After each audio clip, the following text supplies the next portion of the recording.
Hey, everybody. Hi. Welcome to August 19th, 2025. It's the Jeff Gerstmann Show, your home for video games. I'm here in your home, ransacking it. My name is Jeff Gerstmann. I am taking all your toothbrushes out, and I am sticking them in my area, and then putting them back.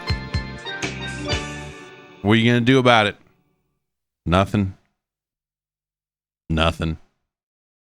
Enjoy that. Hi, everybody. It is today is Gamescom opening. This morning is Gamescom opening night live. In about an hour here, if you're with us live, they're going to show a bunch of games. They've got a 2-hour broadcast, so just up front, if you're here live, we're gonna record the opening part of the podcast, and then we're gonna break for Gamescom opening night live, and then afterwards, I will finish the podcast, as they say. So we'll be here a while.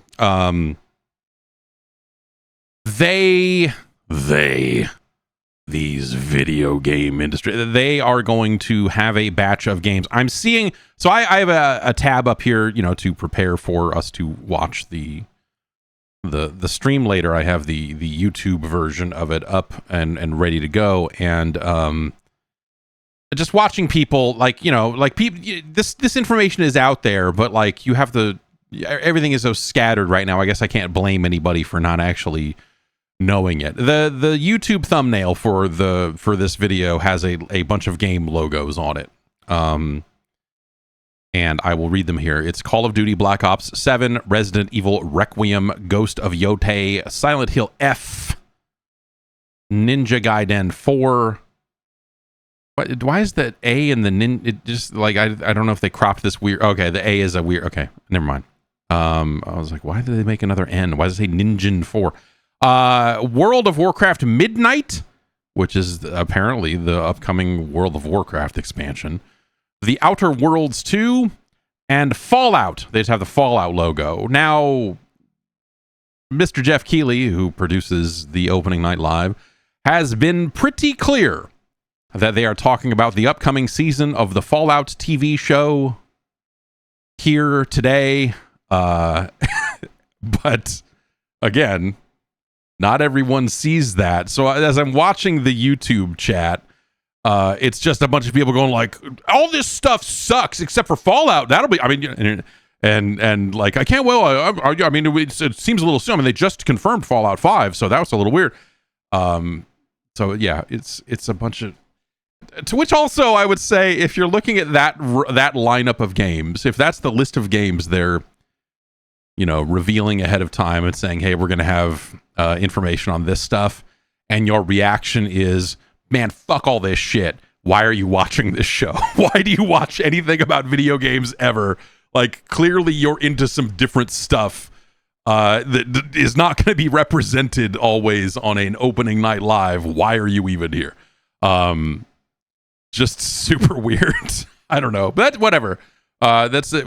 I'm not going to spend. We could spend the rest of our lives dissecting the hidden gems of YouTube live chat across the entirety of the internet. But let's not do that. It was the second weekend, the final weekend, I suppose, of the Battlefield 6 open beta, and I dove back into that and spent some more time with it, and was like, yeah, cool. I don't know. My reaction has not changed dramatically. It's like, yeah, this continues to be a solid feeling Battlefield game. I feel like some of the some of the excitement of weekend one kind of dipped a little bit as people spend a little more time with it. I don't know. People get weird about weapon loadouts and like all these maps are too small, and they're like, well, we're going to have some larger maps in the second weekend of the beta, and then people were like, these maps aren't big enough, and it's I don't know, people seem unhappy about maps, which is always the way, right? I responded to the shuttering of the Battlefield 6 open beta by reinstalling Battlefield 2042, which I maybe should not have done. It was a reminder of just like, oh yeah, they're just making, I mean, they're the loadouts are done differently, and this is done, there's a lot of it, but you play it and you're like, oh yeah, this also was Battlefield. And you're like, this is fine. But like they decided to have an event.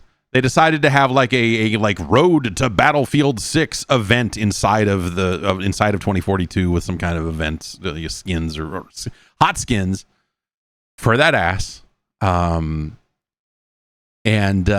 reinstalled it and realized that both the Battlefield 6 beta and Battlefield 2042 seem to have the same problem, where you cannot change the reticle inside of the color of your reticle inside some of these sites, some of these holographic sites, and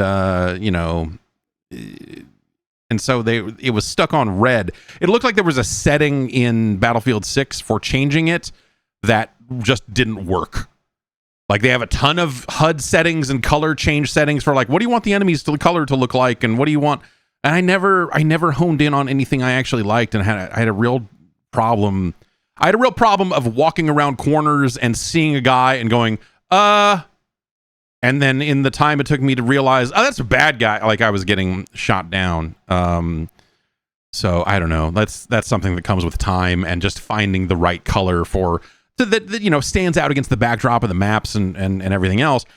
But having when you aim down sights in a gun, having the reticle be like a dim, grungy, well, it looks dim and grungy to me, a dim, grungy red sucks. Like I can't see shit. I can't hit a goddamn thing. And I went and reinstalled 2042 and was like, wait, oh, dude, this was a problem here too. I forgot all about that. And yeah, so I don't know. I think I'm going to uninstall Battlefield 2042 and just sit on my hands and wait for Battlefield to return and give it a go when it comes out for real. I also, 2042, playing a few rounds of that and getting a bunch of unlocks and everything does kind of underscore like that game was so full of weird, because the loadouts are not just you pick a class, it's you also pick a person, and then the person has a different ability. So it's like if you pick Assault, you want to pick the lady because she's the one with the wingsuit, or maybe you want to pick the dude because he's got a grappling hook, and that's fun too. But like it kind of limits you, much like the kind of hero shooter era of Black Ops, for example.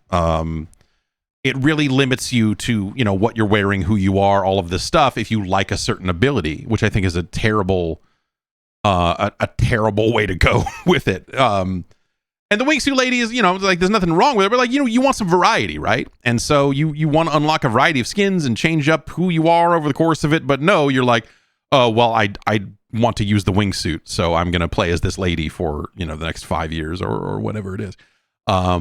And I think that ended up being a mistake on their part. I think people realized that at the time, but it's just, you forget the exact specificity of like, what was wrong with this game? I remember fucking really not liking like 4 or 5 different things about it, but it all kind of blends together into just like, they didn't get it done. And yeah, I don't know. I kind of replaying it and running around and doing some stuff. I was like, yeah, okay. Like, yes, this is definitely a Battlefield game. Like they did that part of it. It's not that it's awful in those specific ways. It's all just kind of in the details. It's all in the nuance.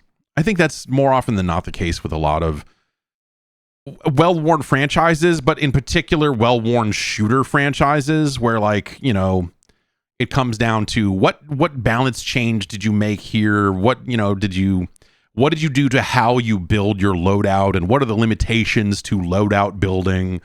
And you know, obviously, like, map design is going to play a role in that, and if they've got kind of new modes and how well those do or don't do. But I think a lot of it does really come down to just like these relatively smallish things. Because at a wide level, either you like Battlefield or you don't, right? It is not fucking rocket science. You know, like Battlefield's a pretty well-worn concept at this point. Battlefield 6 is not reinventing anything. It doesn't have to. You know, that's not really a knock against it per se, especially in a world where the last handful of them have, you know, maybe missed the mark or whatever. But like, you know, Battlefield 6 feels like it is getting that nuance closer to correct. You know, that's something I don't think anyone will really truly know how they feel about it until the game is done and you can look and see how those different loadouts fare on the different size of maps and the encounter range and the blah, blah, blah, blah, blah, right? But, you know, like for a beta, I came away from it going like, yeah, that's a game I'll play. And we'll see how it does. But that is something I definitely want to see more of. But I don't know that I found myself like fiending for it in any particular way.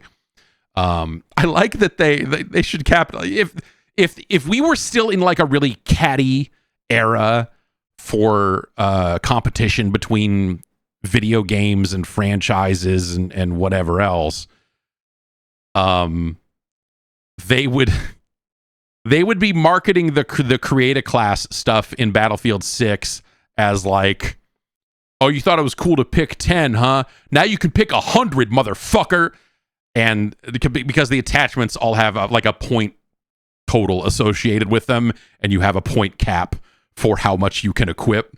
It's not just like 1 per slot and 5 attachments total, or your perks of this or that, or, you know, it's like, hey, the gun, specifically the gun, you can equip 100 points worth of attachments to it, and they should they should do that. But whatever. Yeah.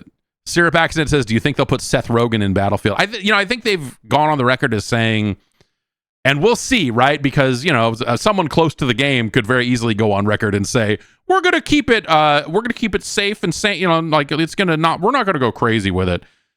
But if that thing gets super popular and takes off and there's money and there's this and there's that, who fucking knows, right?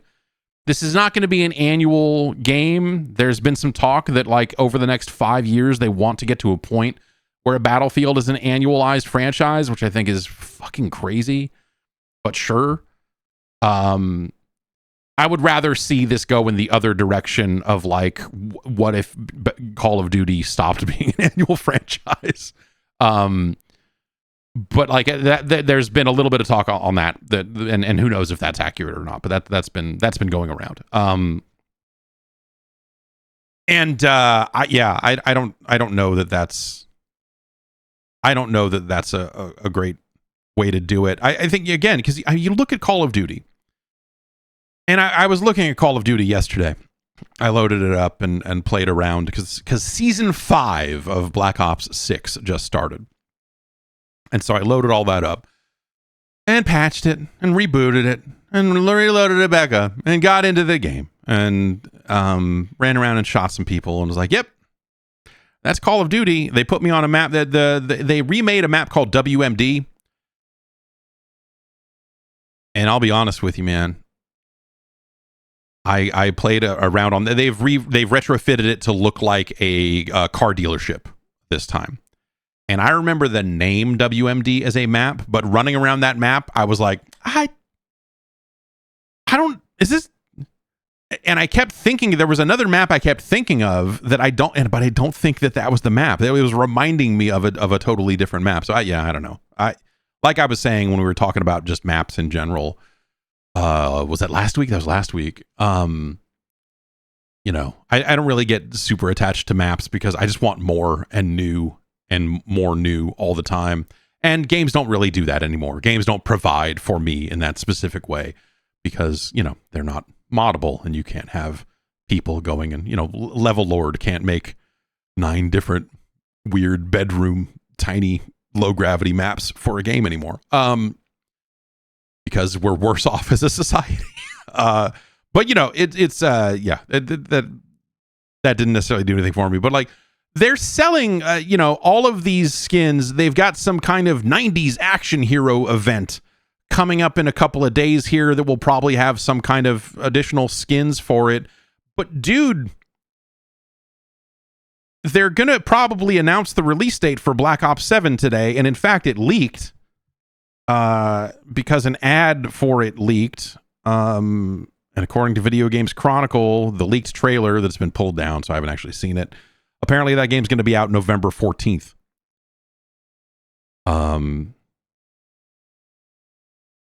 And why would you buy skins for Black Ops 6 in a world where Black Ops 7 is just about around the corner? Especially now that they have been, like, pretty firm on, like, oh, dude, we're never going to, like, this, like, the go forward skin thing we did in Modern Warfare 3. Yeah, no, never again. Like, they are not going to play that shit. Warzone will be a different thing, right? And so I guess, like, if you're buying skins right now, you're either ready to let them go in a few months when they're not compatible with the next game, barring any sort of like announcement, like reversal of course here, but like that seems to be the direction that they are very much going in, and it makes sense. These games have different, theaters of conflict and all of this. As much fun as it would be to see your shitty Beavis and Butthead skins running around the near future world of Black Ops 7, that's not really the thing. And so Warzone ends up being the place where, like, in theory, those skins will continue to be compatible. I do wonder if there will eventually be some cutoff where it's like, hey, we're retiring skins that are, 3 years or older, meaning any skins you bought for Modern Warfare 3, let's say, or 2, like we're retiring those skins from the game. I wonder if we will get to a point where they quote unquote streamline the game that way, by going like, oh, we are taking all the guns and content from this game out, and it is going to now be, from Black Ops 6 forward or whatever. So if you bought a cool gun blueprint, bite my ass, like whatever it is. I don't know. I wonder if they will do that. Anyway, the Black Ops 7 ad that leaked had, mechs and jetpacks and all the sort of stuff you would expect in a sequel to Black Ops 2, though I bet that most of that stuff is campaign. I wonder if they will put all of that shit into the multiplayer. That seems like that would be a bit much, but whatever. We'll see how it goes. We are not that far off from seeing whatever the heck it is that they're going to be announcing here. I'm going to take a quick break. I'm going to go get my drink out of the fridge, and we'll come back and we'll talk about Drag and Drive after this.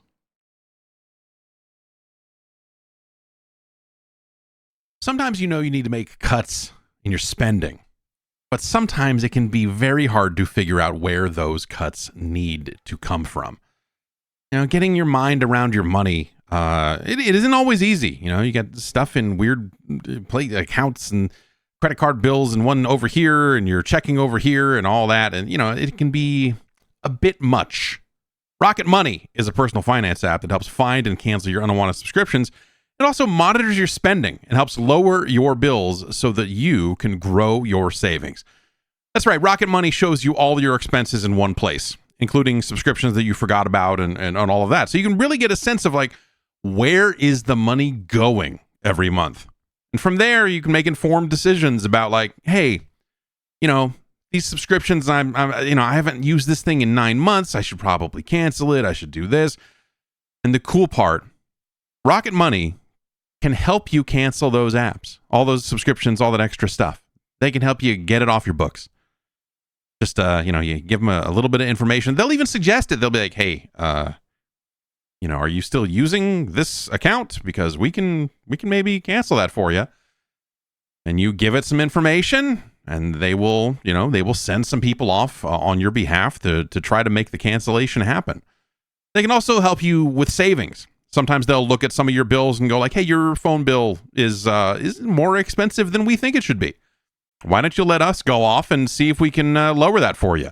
They'll go off and I don't know what they threaten people with a lead pipe or get on the phone and have some kind of argument or situation with the company to be like, hey, come on, stop ripping our people off, and they'll come back and let you know how it went. I've saved money on a couple of bills here, a couple of bigger ones. My monthly kind of phone bill for the family, was getting up there. They knocked that down a bit, and of course my satellite radio bill. I would just cancel it outright. My wife still uses it.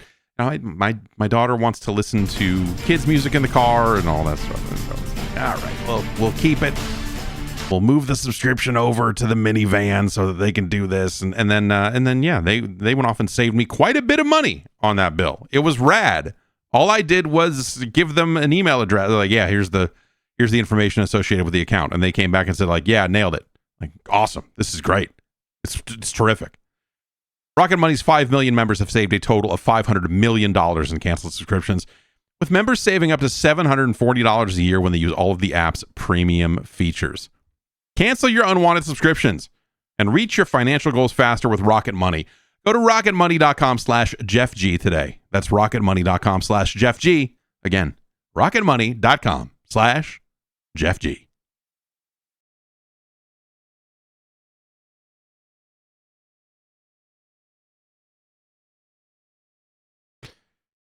So Nintendo released another Nintendo Switch 2 game, bringing the total to what was it, three?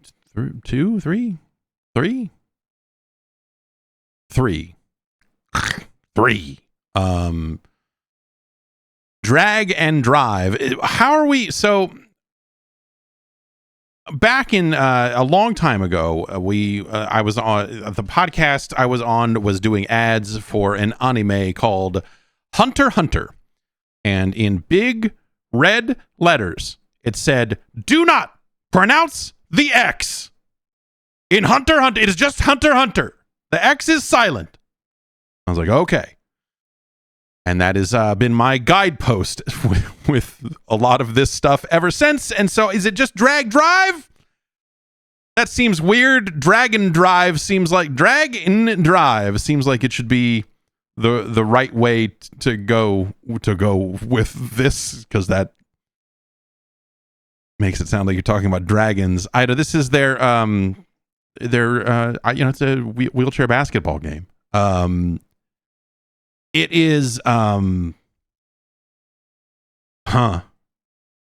it is really interesting because it is a game that you exclusively play in dual mouse mode. If you haven't seen it, you are putting your Joy-Cons on a surface like your pants or a table, and then you are, you're making the wheels of your machine go as by swiping it on the ground over and over and over again. And it controls the way you think it should. You are doing, one forward, one back to turn. You can just wheel one wheel to turn a little slower. You have a good level of control over the wheelchair itself. And that leads to some kind of interesting mechanical stuff and like cool little tricks that you can do. It is pretty active. Bryn is posting the Japanese and saying in Japanese they are definitely pronouncing it drag and drive.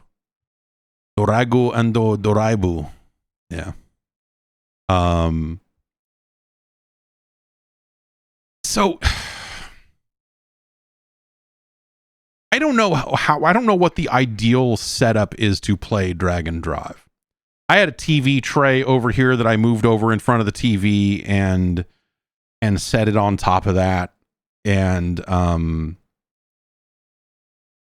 that worked out well enough, but it was a little too high. And so over the course of playing the game, like my arms and shoulders got I started to feel it a little bit. I'm like, this can't be good as a like ergonomic type of situation. This certainly can't be good. And so I went down on my pants and started playing down there, and I'm like, this isn't actually better. Like I don't, this feels real weird. And so I played a good chunk of it, and it was like, this is a really cool idea. I don't think I especially like the way it looks, and I don't know that I want to play this again.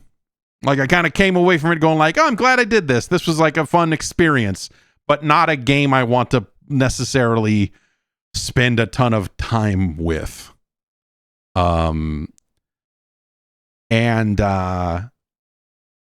Yeah, but that said, they did put a good amount of thought into like, what else could we have you do here other than just roll? So you roll, you pull the triggers on your Joy-Con mouse to like basically grab the wheel and stop it. So like that's your brakes, and so you can hit the brakes on one wheel but not the other and do like a quick turn. You can hit it on both and come to a complete stop really quickly. You can do bunny hops, because if you are braking with one wheel and you lift up the other, if you lift your other arm up off the table, it will, you'll lean up. And I guess the idea is that's a way for you to get a little more height to block some shots, because when you take your hands off of the, when you raise the Joy-Con up, you can then wave it around and try to get your hands in someone's face to block their shots. You can also do a bunny hop. So if you, and I had the damnedest time getting this. Like, I would get it and I would do it for like a minute straight and go, yeah, I got it. I nailed it. But then when it came time to actually like do it in game, I could never get it to come out. You have to like hit the brake and then lift up the brake wheel and then lift up the other one. And so you're kind of doing a kind of it has a very kind of ollie like look to it. And it's like it's a neat, it feels very natural in terms of like, oh, if you had to try to make a wheelchair come up off the ground, I guess that's kind of how you would maybe sort of do it. Is this kind of like sideways motion, this left right or right left, depending on what you want to do.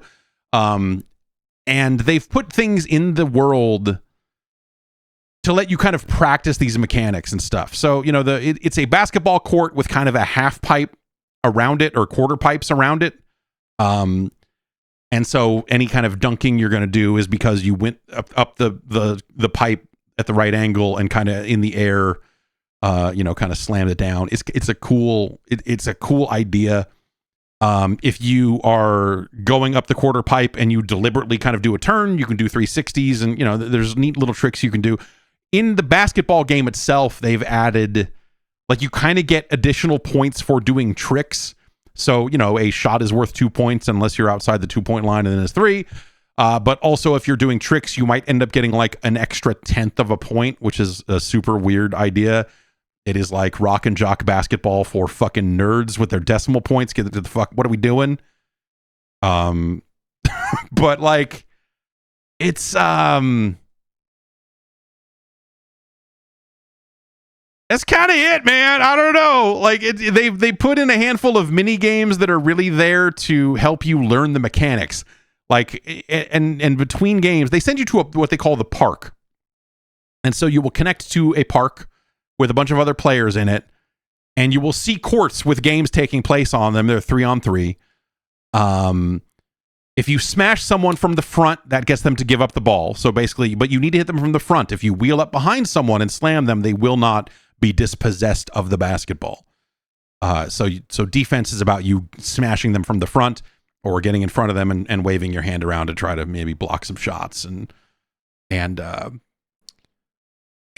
go that way with it. Outside of the basketball part of it, there's like these kind of skills tests where it's like, oh, here's a slalom course for you to do. Here's a jump rope. If you want to, try to do the bunny hop really well, there's a jump rope, and you can jump rope for 45 seconds and see how many times you can do it or whatever. And and then it will automatically throw you into these mini games. So like I was, my first time in, I was like still getting my head around the controls. Like they have a pretty lengthy tutorial because it's sort of a weird thing. And so they walk you through a lot of the movement, like at a very sluggish pace where you're like, okay, I think I get it. Stop it. And then they go like, oh, by the way, there's a tricks menu over here. You should go look at that sometime. Anyway, bye. And you're like, oh, you have taught me basically nothing. Like, great, thanks. Like they've not taught you anything about how to actually play the game, just how to roll around. And so that stuff is not structured super well. But you can go in and look at the tricks menu and figure it out. It's not the end of the world. They have settings in here where you can kind of prevent some of this stuff, but I found that that the settings seemed to not stick and didn't always work. Where like once you're connected to a park and there are other players there, it's just eventually going to throw you into something against your will. I just wanted to roll around and do stuff and kind of see what other people were doing and just kind of feel it out for a while. And then it was like, all right, everybody, Rebound Rumble is going to start. There are 12 players here. Let's go. And then it warped me to some part, and we're all supposed to chase the ball it was like literally like the ball just bounces around and the first player to get it wins. It's just like, this is, and then it's like, okay, cool. Now go back to doing whatever you were doing. And you can prevent it from matching you into a basketball game. But that setting seems to not stick because I set it and then it threw me into a basketball game anyway. And I was like, whoa. I don't want to do this right now. And then I quickly quit out of the game and relaunched it. And then it scolded me for saying, if you quit out of a lot of games, we might penalize. And I'm like, I don't give a shit. Leave me alone. I don't know that I like the look of it. Like, it has this kind of like futuristic look to, the characters with their big helmets, and the wheels on the chairs are angled and like it looks kind of neat, it looks a little neat, but not, I don't know. It needs more variety and more color, more something. Like it's like they went for like a futuristic, a retro, yes, 2000s Toonami. Sure. Yeah. That's, yes. Alma Corsaria says that. Yeah, it has that kind of like, check it out, generic space anime from a long time ago vibe. And it like the look of it is weird. Different players look a little different, so I was left with the impression that maybe you do unlock some additional gear for your character to equip as you play more of it. But I kind of got in and played a little bit, and I was like, hey, this is neat. This was a neat idea. You to shoot the ball, you pick one of your mouse controllers up off, and you do kind of a shooting motion, and that's that. That's kind of it. It's neat. It's for the amount of money they're charging for it. I think it's a bit much. Like it has the feel of a smallish kind of downloadable game. But they are charging, what is the exact Switch prices have been so all over the place that I need to look it up again because it's just all right. It's $20. I feel like it would be better at 10, but then I feel that Mario Kart would be better at, 60 or something. So I guess that's just kind of the way of things. It's yeah, I don't know. Like it's a neat idea. It's a really interesting proof of concept for the controller. Using the dual mouse thing and seeing that, it felt like I was going to a weird arcade that had weird games. Like location-based entertainment, like you're gonna pay us $20 and sit in a pod and play weird basketball. Like it had that feel to it. I'm like, okay, well, I'll put these things on the ground. What am I doing? And like, yeah, it was really fun to just kind of mess around with it. And I don't think I need, much like when you go pay too much money at the weird arcade to do some location-based entertainment type thing, I came away from going like, okay, that was good. I'm good. We can go over here. Does this place have pizza or what? What else are we doing? That's Drag and Drive. I don't know. I'm interested to see if people get way into it, if they end up messing up their wrists. It really feels like the Joy-Cons should be at an angle You know, if you go look at a vertically oriented mouse, and a mouse that is kind of held in this sort of way, like they are usually cocked off to the side a little bit in a way that makes your wrist rest more naturally, whereas the Joy-Con of the Switch 2 is like, nope, put it fucking flat. And so the position it's holding your wrists in for a good long time sort of sucks. I don't know, like I don't really have wrist issues or any kind of, you know, repetitive stress or carpal tunnel kind of thing. I've been really lucky so far. But doing this for the hour plus or whatever that I was doing it, I came away from it going like, this feels like it really sucks. This feels like something I should probably not do. And so I think that's where I sit on it, is that's probably a thing I'm going to not do much of going forward. You know? And they want, you know, they kind of, in the tutorial, they try to say like, you know, there are lights on the back of your chair that light up when you're going full speed. So you have these kind of like little speed meters on the back. Then you'll see if each wheel is going at full speed or not. And they try to say like, you want to make long motions. You know, you don't want to do fast shorties. You want to do kind of slow, long ones to go. And I started doing that, and it didn't, like, it wasn't registering at full speed most of the time. And I was like, well, this seems crazy too. Short strokes don't work at all. You need to have some length. You need to have a full stroke to really enjoy yourself. And but yeah, like that aspect of it felt like, you know, and you know, I don't know, like if you're looking for a full arms workout so that you're ready for the release of Arms 2, maybe doing mouse mode. The other thing I came away from this game thinking is you could do all of this with just motion controls. You don't need the table. You know, like there's no reason why this couldn't be like, okay, you know, the front triggers are your brakes, the back triggers are your like let's go, and you kind of like grab and go to roll, like so it knows when you're pulling it and moving it that's when you're trying to go. And you know, there's really no reason this needs to be a mouse game instead of just regular motion controls. And I think it would actually be a little more convenient to, you know, not have to have a surface in front of you.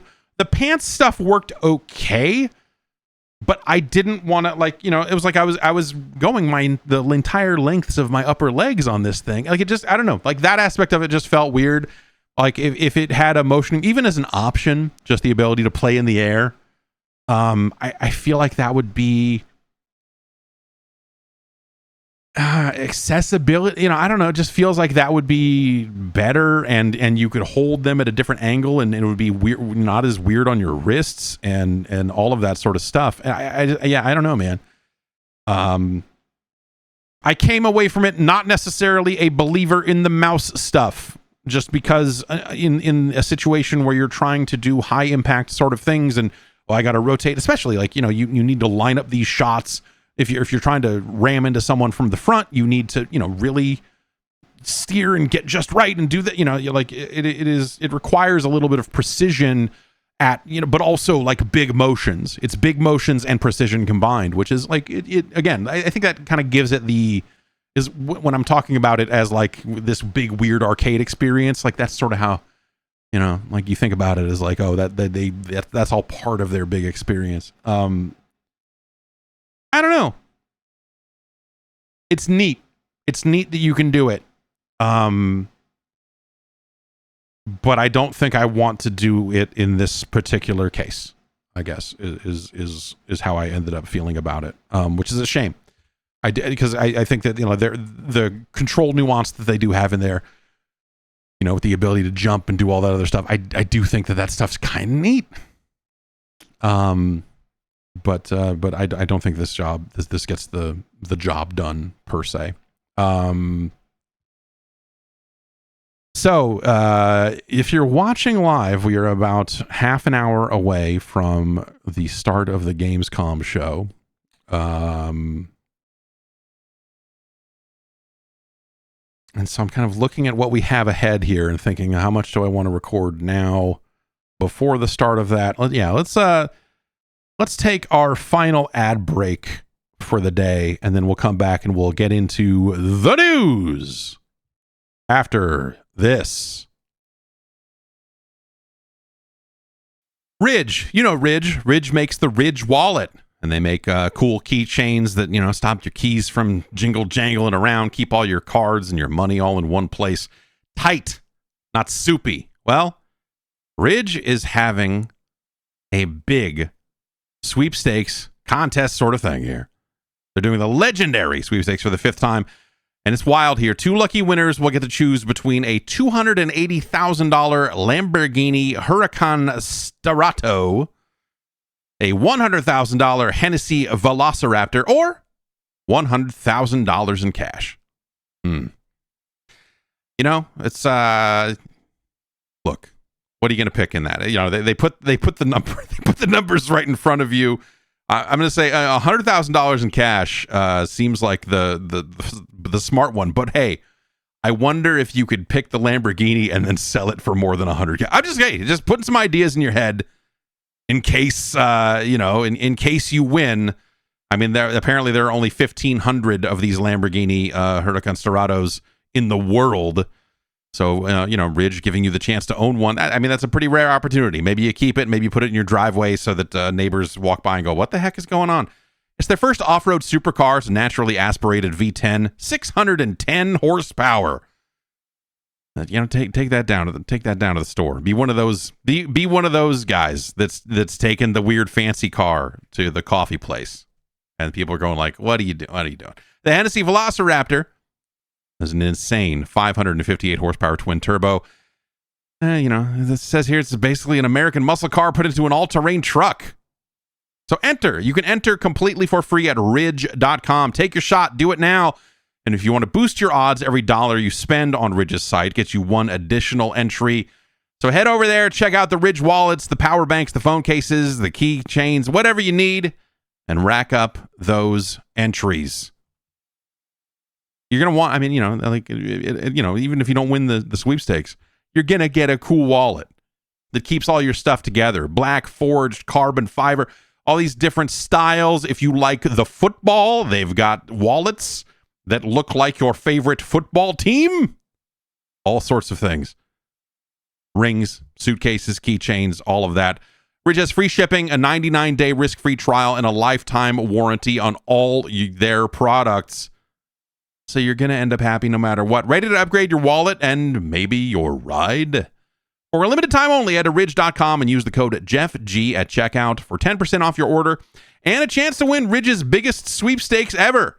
A Lamborghini Huracan Starato, a Hennessy Velociraptor, or $100,000 in cash. American Cashito.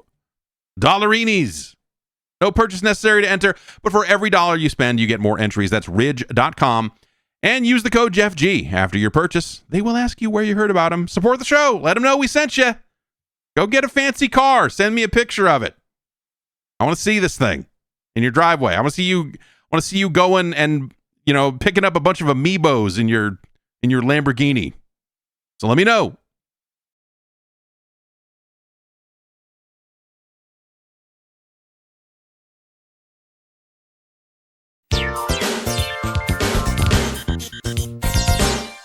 In the news, there has been we talked about the changes at Cloud Chamber, the developer that is currently working on Bioshock 4, a game that still doesn't seem like a thing that is happening or should have. There's something about the idea of there's going to be a new Bioshock that feels real weird to me all these years later. Like, really? You're going to... Okay. And it's a popular franchise. They should do it. People like Bioshock, it turns out. Even me. But it sounds like the 2K has had trouble getting this thing off of the ground. And so they are making some changes. The leadership of Cloud Chamber is no longer there. Rod Ferguson, formerly of Diablo and I guess the Coalition and and other such studios, is stepping in, and of Bioshock fame, I suppose. Rod was in there for Bioshock Infinite, and that was where he gained a reputation as being something of a closer. Though if you read the Washington Post article about all that stuff, there are some folks on the Diablo 4 team that did not necessarily feel that way. That's one of those weird things about like what's this reputation mean? It's like it's a closer, like it's kind of a weird. Anyway, Rod Ferguson wrote on the internet, as picked up by VideoGamesChronicle.com, your home for the news. Would you kindly allow me to share some news? Some of you guessed it. I'm returning to 2K to lead a series that means a lot to me. I'm the new head of the Bioshock franchise. I'll be heading up Cloud Chamber. Cloud Chamber is working on the Mr. Do reboot down the hall. They need a closer as well. So I'm proud to announce that I'm going to be very active. I'm heading up Cloud Chamber and overseeing development of the next Bioshock game, along with franchise extensions like the in-development Netflix movie. While I'm excited to get started in the coming weeks, I recognize the studio restructuring is a difficult time for the team. I'm deeply grateful for the work done so far, and I'm committed to building a Bioshock game we'll be proud of and that our players will love. For now, the fire hose of onboarding awaits, and I look forward to sharing more when I can. According to Jason Schreier of Bloomberg, Cloud Chamber is also laying some folks off. So yeah, I mean, that sounds like I feel like the story on Bioshock 4 has been like some sort of like, what, they're still making that? Oh yeah, they're still making it. Yeah, it's still in production somewhere, or there's something going on. But that it's been not necessarily, I don't know. When you hear about these sorts of changes, you can, I think, pretty easily infer that it's been a troubled development. But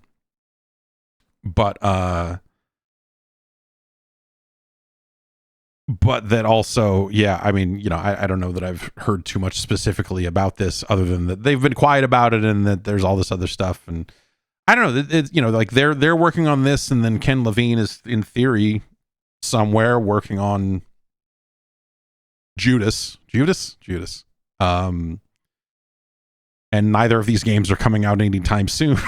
It's like, I don't know, like replacing the head of the studio, going through some changes at the top here, like the way Cloud Chamber is, and with the way Bioshock 4 has not really been dated or shown, or really, like it just seems like something that has been in some form of, I suppose, a development hell or something for a chunk of time here. I forgot that they had licensed him mentioning it, I guess, Rod Ferguson mentioning it here today, like right now, is probably a good sign of life, good as sign of life as any, that the Netflix movie based on Bioshock is still in development. I don't know, man. Bioshock feels like such a different thing from a long gone era.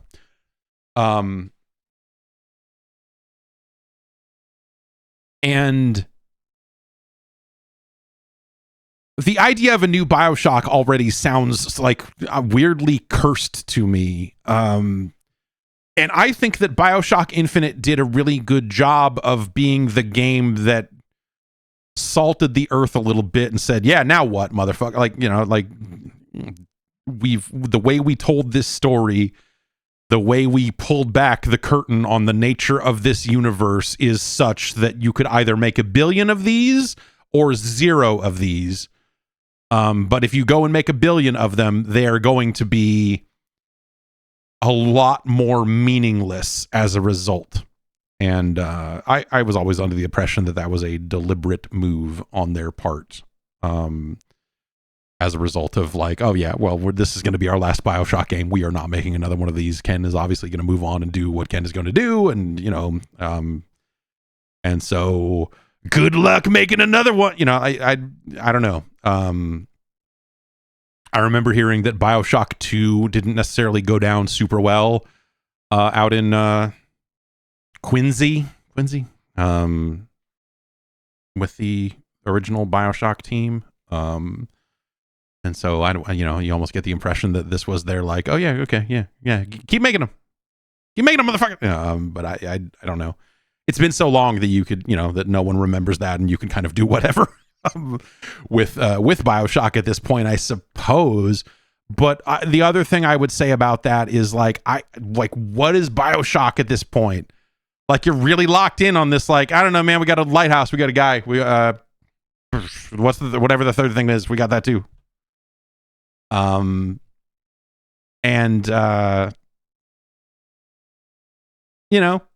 Bioshock was about a limited number of tricks, and they did those tricks a few times. I think Bioshock 2 is a good game. But I think also having Bioshock 2 exist in the middle of all this, in the middle of the other two games made by kind of the same, in the same kind of continuity or whatever, it's one game too many in a sense. In terms of like, now you've seen kind of the machinations of what they view as like, here's the levers we pull to make it a Bioshock game, and this guy was a bad guy. What? I didn't know. They've kind of just done that. And so the idea of returning to it, and we're making a Bioshock 4, and would you kindly fucking pre-order Bioshock 4 or whatever, it's just it's just sort of it just feels like a bad idea to me. And I know, like, from a business sense, it is certainly not a bad idea to make another Bioshock, just from a raw, like, people like fucking sequels, and, people like Bioshock. And there you go, and so it's just sort of it's a weird thing, man. Bioshock Infinite was a really neat game. I think that, when you kind of go through what it was saying and all of that sort of stuff, like it is a bit of an eye roll. And I think that nowadays all people remember is the eye roll, which is fair. But Bioshock Infinite was at the bare minimum a neat game. Even if the story it was telling was pretty fucking cornball, and the way they both sides did them some racism was dumb. Just like, oh Jesus. But like, that was as a follow up to Bioshock, it was crazy, And I think Bioshock 2 kind of got in the way of that a little bit. Again, I don't have anything really bad to say about Bioshock 2, other than that it felt like not the real deal. It just kind of, like they were going over some already well-worn territory with Bioshock 2, and I don't think they really needed to do that. That's not to say that game is bad or that they shouldn't have made it or whatever. Obviously, the DLC in Bioshock 2 is the thing that we talk about now. How many people remember what the core storyline of Bioshock 2 was?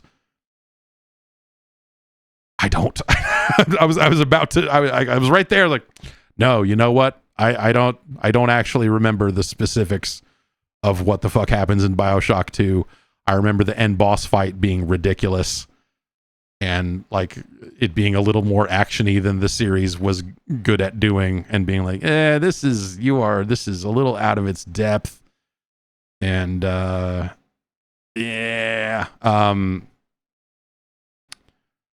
but gosh, Bioshock 4, man, I don't know. Yeah, I mean, Rod Ferguson's a guy who my understanding is that, anyone that touched Bioshock Infinite went through a lot to get it out the door. So I was going to say Rod probably went through a lot in his time on that game. Because I think everyone did. That game is kind of famously fucking crazy. Like every story I've heard about its development and what it was like to be there, and the late changes, like all the stuff that happened over the course of that development and everything else. The that Rod at least went through. Rod has gone through what is probably the worst development cycle a Bioshock game has been through. So hopefully this one will start to go better than that. Who knows? I don't know. Like I said, he kind of gained that reputation as a closer. And that's something that obviously, like, people a little closer to the ground on the games that he's been on will probably have something to say about that one way or the other. It's always the case with people as when they gain specific reps for being like that type of like person that fits into a team or what have you. Let's see. 2K issued a statement around it saying that they are fully committed to ensuring that they deliver a Bioshock game that exceeds the lofty expectations of our fans. Do you think that, this is, I don't know, like, it's at some point this isn't about Bioshock 4 anymore, and it's just about the nature of hype and the nature of sequels. Do you think that Bioshock fans have lofty expectations for Bioshock 4 after all these years? Would you describe those expectations as lofty? Because I kind of look at it and go like, man, weird. They're going to make another one? Like, my expectations is that game is going to be okay. Like, by the time it comes out and all the other stuff, I go like, yeah, that'll be something, man. That'll be something. I mean, Bioshock 1, I think, is a fucking mind-blowing video game. It certainly had some issues in its combat and what have you, and, there are things that they could have done better on that front, but I think the way they were telling that story in the time that they were telling it, the year that we were in, and the way game storytelling was then, and we can at least say it has evolved a little bit since.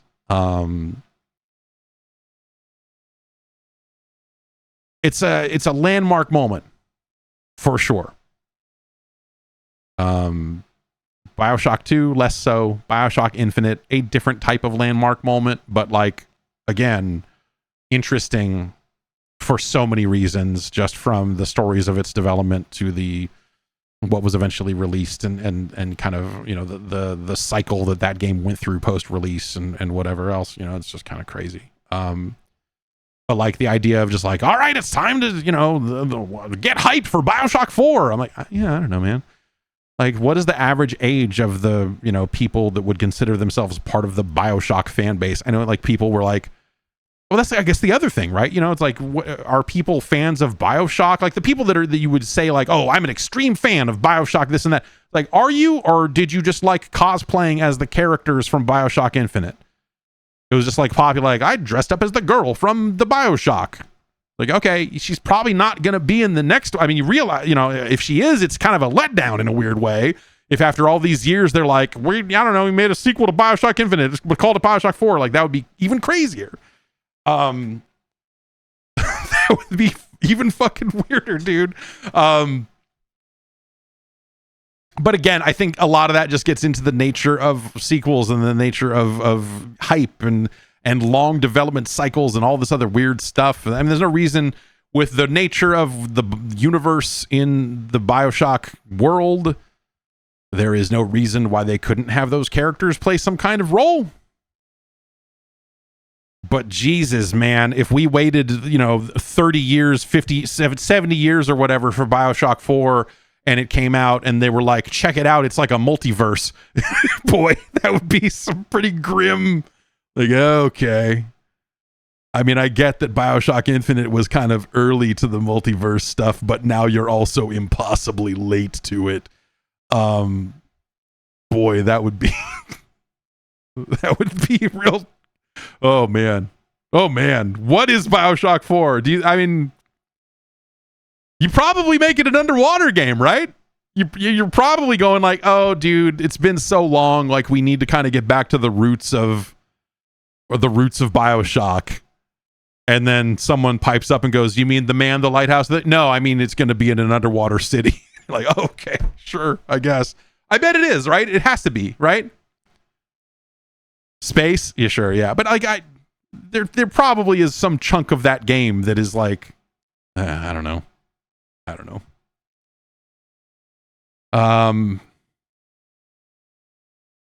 The new Skate game must be getting close to some form of release at this point. They're starting to, like, it feels like there's like a slight uptick in news and information about Skate. Full Circle, the studio tasked with developing the new Skate game, has said that they're going to rotate seasons every 3 months. It is a free-to-play kind of live service game that will have new content kind of coming in to it over time. Kind of the interesting thing here is that it's going to have like the soundtracks will update each season, which I think is kind of cool. And probably solves some aspects of the nature of licensing music in a live service game, and how do you keep that fresh, and how do you keep that, like, you know, they're saying that this is comes from their official blog post, but, you know, naturally they're going to add like new stuff for you to buy, right? Hey, do you want a new pair of pants? It's season 3. We got the gray pants now. We're like, sick. You want checkerboard Vans? Yes, I do. Come back in season 4. Oh, shit. But it sounds like that they're going to be doing, you know, battle pass, a skate pass with a paid and free. Stop me if you've heard this before. They're going to do a 2-track battle pass every season there, but I think the soundtrack thing is sort of the standout here of just like, okay, yeah, that's cool. You know, if they rotate songs in and out, like, that's a neat way to do it.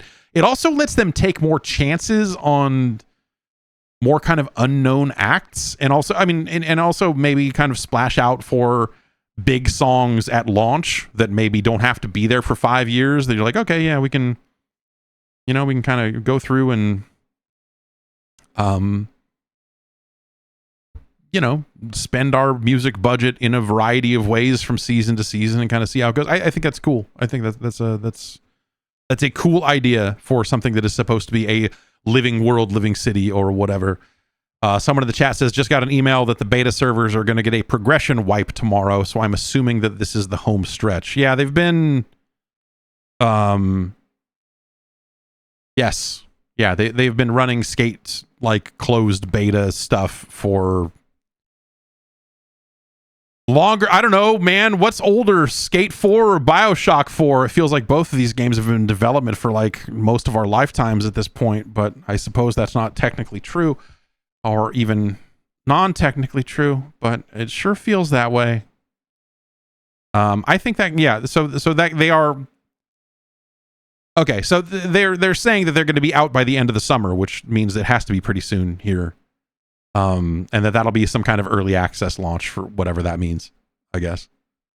It means, oh shit, we got to put something out there. I think the way the beta is right now, what I've been led to believe is that, like, you can spend money in that closed beta, and it's the sort of thing where, like, oh yeah, you're spending real money and you'll get all the currency back for it when the game launches for real, which I always think is a really weird way to do it. They should just let you spend fake money in the beta, and then, you know, you don't get to keep any of that stuff when the game launches, as opposed to taking real yeah, that's, I don't know, that always rubbed me the wrong way when games do that. But, like, I don't know, man, what do you even sell inside of a Skate game? You sell clothes, you sell hairstyles, you know, but like you're selling skins and cosmetics, and you're selling skateboard decks. And, you know, are you going to have, like, maybe when you get off the board, it makes a cool little noise. Maybe you could customize that. I don't know. Like, you're coming up with as many different little customizable things as you could do, but, like, you're probably not selling tricks. Yeah, it's emotes and, yeah, emotes and cosmetics. And I gave them $4 and now I can hit the gritty. Great. I'm back in season 2. We're adding the mashed potato for all you classic dance emote heads. I don't know. PlayStation VR 2. You know it. You love it. They've been selling these things. They sold a box that lets you hook the PlayStation VR 2 up to your PC and use it as a headset, as a VR headset on your personal computer, which is nice because there are actually VR games out on personal computer. Whereas the on the PlayStation 5, that is a bit more further and fewer and further between those releases. There are some recent releases for PSVR 2 that I just don't know off the top of my head, but not a super well supported device on the PlayStation 5. On the PC, there were some limitations. Like the headset itself could do things like eye tracking. The triggers had that kind of PlayStation style haptic feedback on the controllers, and a handful of other things like HDR. Like some of that stuff just straight up didn't work when you hooked it up to a PC. So like the things that made it kind of an extra cool headset were suddenly no longer available to you the minute you unhooked it from a PS5. However, according to Upload VR, there is now an open source driver mod available that re-adds some of this stuff. It is a mod of Sony's driver and is called the PlayStation VR 2 Toolkit, and it re-adds eye tracking, adaptive triggers for the DualSense controllers, and 10-bit color depth support, which helps them get kind of one step closer to HDR. And that's cool. So, again, there's still more work to be done, and hopefully the team working on this stuff will continue to chip away at it to truly kind of get it to have feature parity. Upload VR does note that the eye tracking that they have enabled inside of this thing is not currently routed to OpenXR, so you can't use it for foveated rendering in stuff like Flight Simulator or DCS. But they are planning for OpenXR support in the future. So, more support for precision haptics of the the controllers. So it sounds like that they know they're not done and that they're going to keep chipping away at it. That could get kind of cool. I don't know. That thing's like, well, gosh, I guess you have to buy the breakout box to hook it up to a PC. I think the headset itself is now down to $400, which is not a great price. For it, if you could enable all those features and everything, like that is a good price for it. It's a lot of headset. It's a good solid VR headset. And then you have to buy the breakout box, which I want to say is like 50-ish. How much do they want for these things? $60 for the adapter that lets you hook it up to a PC. That's really cool. I don't know. Like, people should be able to get more use out of a PlayStation VR 2 than they've been getting, it has not been super well supported on the PS5. VR is weird across the board support wise. So, it's maybe not the weirdest thing in the world that the PSVR 2 has not been blowing up with all these new titles and everything else. But yeah, I don't know. If you ended up buying one of these things, at least now you have, more options for what you can do with it and what you can hook up to it and all of that sort of stuff. So, ideally that's that's something that continues to be worked on and that they kind of achieve more of a feature parity with what it can do hooked up to a PlayStation. So that's neat.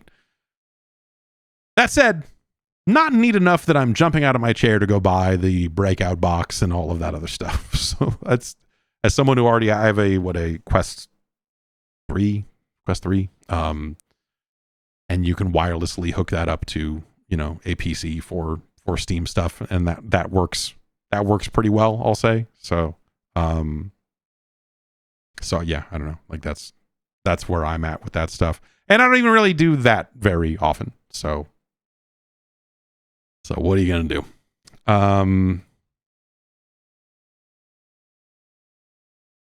We're getting ready for the start of Gamescom opening night live. We talked a little bit about Black Ops 7. That is going to be there. Along with the kind of release date in this trailer that's going around, your friend and mine, Bill Kuhn of Deal Labs, has gone on the record saying that from whatever sources they have, which seems to be, like, I don't know if they're scraping the PlayStation Store back end or whatever it is, but there's definitely some stuff that seems like it lines up with that. There were some people wondering if Black Ops 7 was going to be $80. It seems like the answer to that is no. It seems like that the standard edition of the game is going to be $70, and that the deluxe edition will be $100. So yeah, again, that is supposedly going to be out in mid-November. And this is all stuff that, you know, like if you're listening to the podcast, this podcast is going to break and come back on and be like, yep, it's going to be in mid-November. Because that's probably all stuff that they're just about to announce over the next couple of hours here. And so with that, I am going to take a break. And when we come back, if you're listening to the podcast, we will have a bunch of new information about Resident Evil and Black Ops 7 and Ghost of Yotei, and maybe this Silk Song thing. I don't know. They seem to imply that they're really going to have something to say about that game. It's supposed to be at Gamescom, so it would make sense that it would appear in some capacity in the opening night live show. So let's see what the heck is going on there, and we'll be right back. Okay, and we are back to the podcast here after 2 hours of Gamescom opening night live, where we saw an abundance of games. I think the biggest names were known, right? They promised new looks at Resident Evil Requiem and Silent Hill F and Call of Duty Black Ops 7. And they delivered on all of that. I do think, just to follow on from my thoughts from the end of the Gamescom video, I will say again, I think that Lego Batman, it has a subtitle. Was it Legend of the Dark Knight, Legacy of the Dark Knight, something of the Dark Knight something? Dark Knight Tales, the balls of the hell of the Dark Knight is here. Legacy of the Dark Knight. I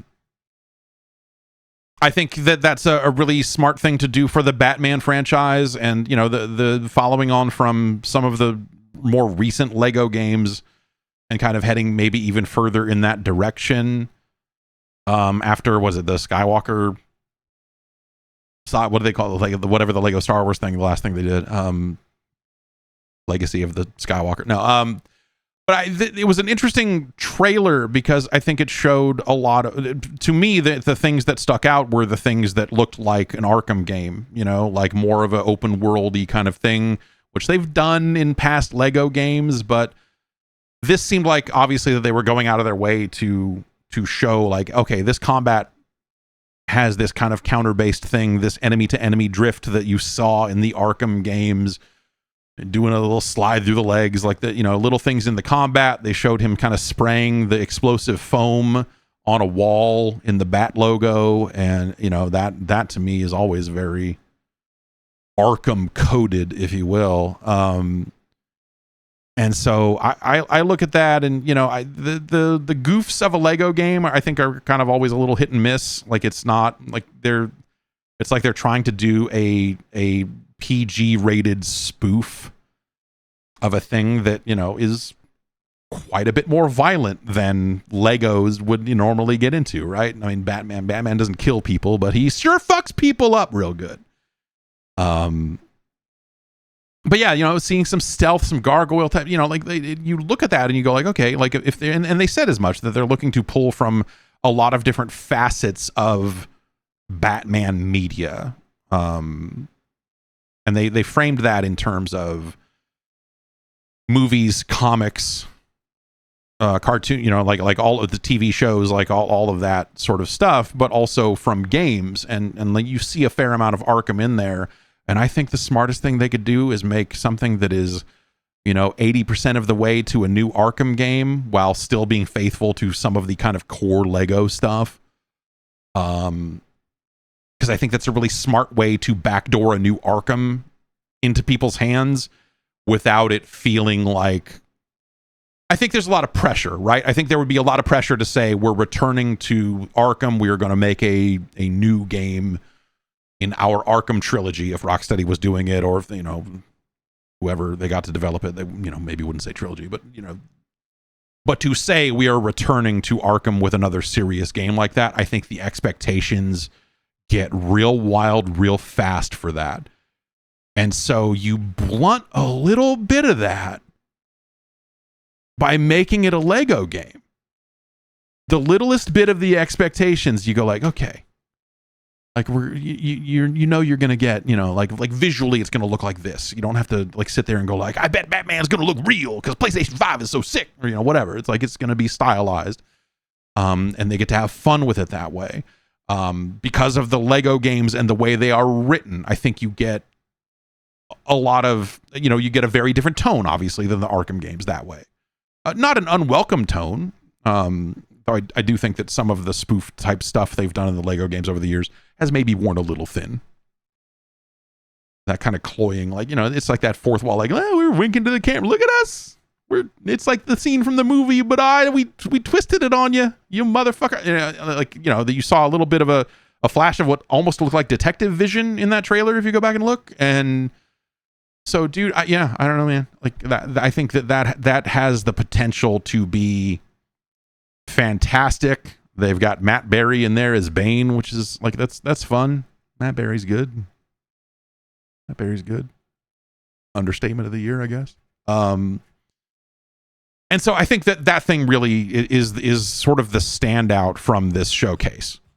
It's also really interesting because, dude, like, obviously Warner has undergone major reorgs on their gaming stuff. It feels like a lot of the news related to Warner Brothers and their games division has been like very dour lately. It's been, okay, we're canning Wonder Woman, we're shutting down Monolith, they are going through it as a company and trying to figure out what the hell is next.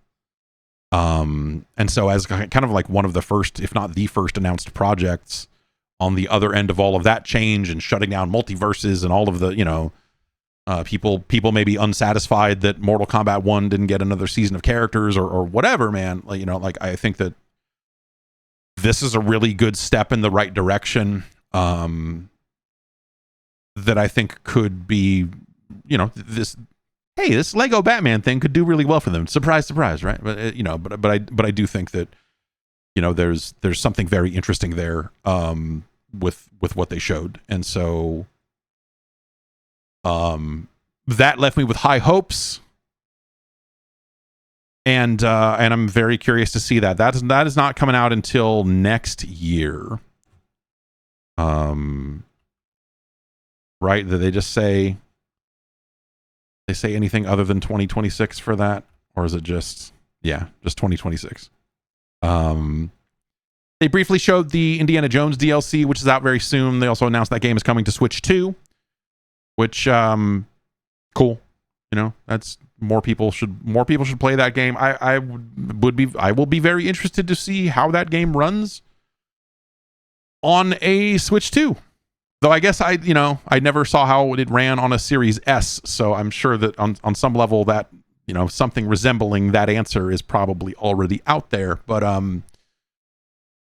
I am happy to play more Indiana Jones. I think that was a hell of a game. That was one of the best games, if not the best game, to come out that year. And so, having DLC right around the corner, that sounds like fun to me. They opened with Call of Duty Black Ops 7, and I think that this is a really weird... It was a really weird... that looks really weird, I guess I would say. It is a follow-up to Black Ops 2, in that it is following on from that campaign, and so Raul Menendez is back. He was a bad guy in Black Ops 2. David Mason, the playable character from Black Ops 2, also is there. But also, like, a lot of the footage they showed was like of crazy mind control, mind fuckery. You know, it's like, so they're doing a co-op campaign for starters. And so the campaign is playable by up to 4 players. They show a scene in the trailer where the 4 playable characters get trapped in a room that gets filled with evil red gas. And then everything a lot of the stuff they show after that is like giant fucking Raul Menendez putting his hand on an aircraft carrier and giant swords, knives in the ground and just like, you know, freaky weird shit. Obviously the Black Ops franchise has always dealt in the human psyche and breaking down of the human mind and mind control, and you know, like it's played in that space since the beginning. But yes, Scarecrow, yeah, it felt like the rest of the trailer felt like one big Batman Scarecrow level. And that is normally something that if they do it, they save it for a payoff near the end, and it's not a super long thing because a lot of it is kind of corny in the middle of your military shooter. The end of Black Ops 6, or like so, you know, Black Ops 6, last year's game. This year's, well, came out last year. There's a woman who you think is on your side. Spoilers for this campaign, by the way. There is a woman who you think is on your side, but oh god, she's been double crossing you. And why? You capture her and you fill her full of mind control drugs, and then you play levels where you are her running around inside of her own mind, and you're trying to prod her for the answers about what is happening. And it is an interesting way to kind of culminate the campaign. I think a lot of the stuff throughout that campaign is much better. Like the stuff that's a little more grounded, like there's a cool fucking heist, there's a casino, like there's a lot of like almost Mission Impossible level hijinks that you get up to in that game, or like Fast and the Furious level heist type weird shit, that I think is incredibly well done and a huge departure from like the military fucking shit that the entire franchise is constantly known for, right? But they do end it with this thing of like she's running around in her own mind and her mind is fractured. And so there's mirrors breaking and there's this and you're running on this and you're in the middle of the sky running on a breaking piece of land as you go. And to have this Black Ops 7 trailer, to have so much of it look kind of like that, or like a similar concept to that, I don't know. I think that's a weird way for them to go with it in terms of this being the big showpiece for the campaign, because next time out they're going to be talking about multiplayer and they're going to be talking about zombies and the rest of the game and stuff. And so it's I don't know.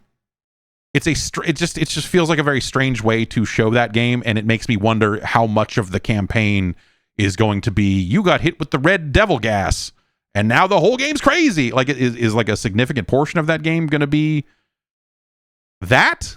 Or is it going to still be confined to kind of a set point in the campaign where it's like, here's your mindfuck chunk, and then you got to use what you learned during the mindfuck part to go save the world from terrorists or whatever.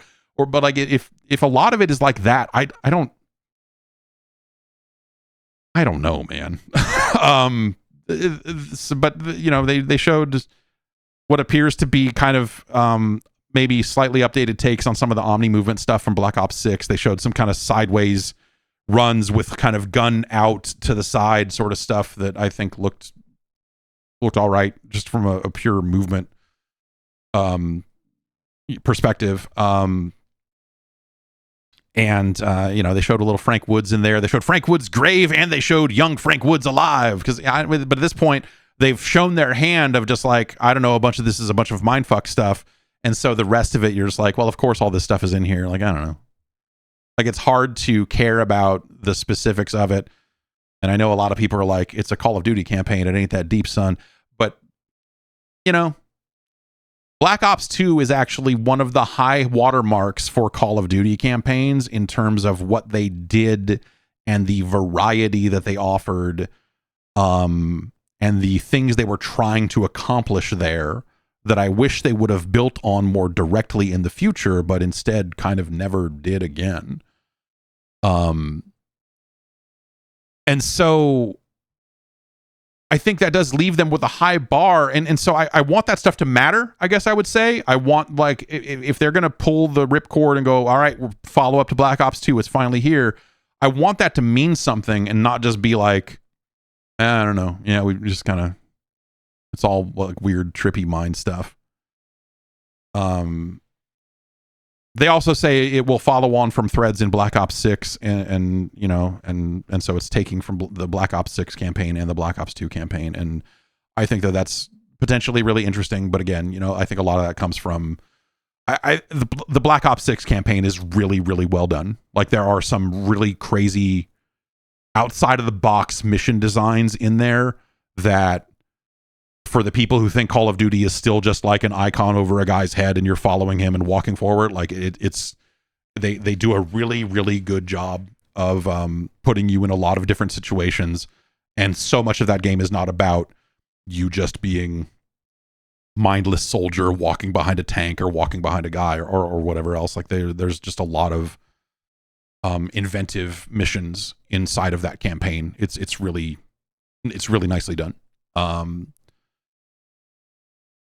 So yeah, I don't know. I'm left curious about it. I think that's, you know, probably by design to a certain extent, but like, I don't know that I want like a super heavy handed mind fuck thing and them opening with it. I think leaves me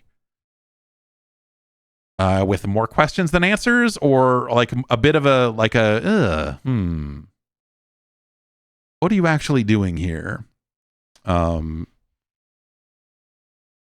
yeah, I mean, we'll have to kind of wait and see how all of that stuff goes. Ron Gilbert has a new game that is being published by Microprose, because I always forget that Microprose is a thing, and it's like a different thing now, but whatever.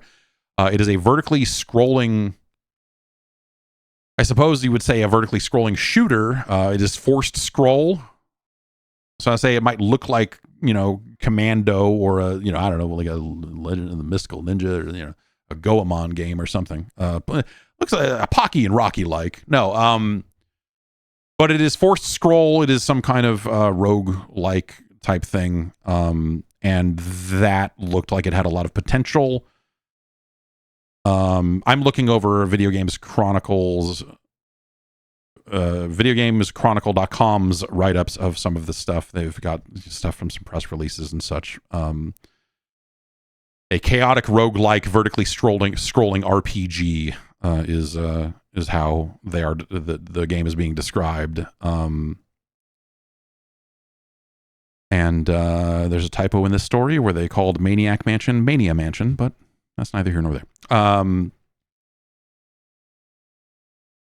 You know, some stuff big and small at this thing. A lot of games that sure did look like a lot of free to play gotcha style games from a lot of the kind of studios and companies that you would expect to make that sort of thing. Maybe a little too much. There were 2 World of Tanks sequences.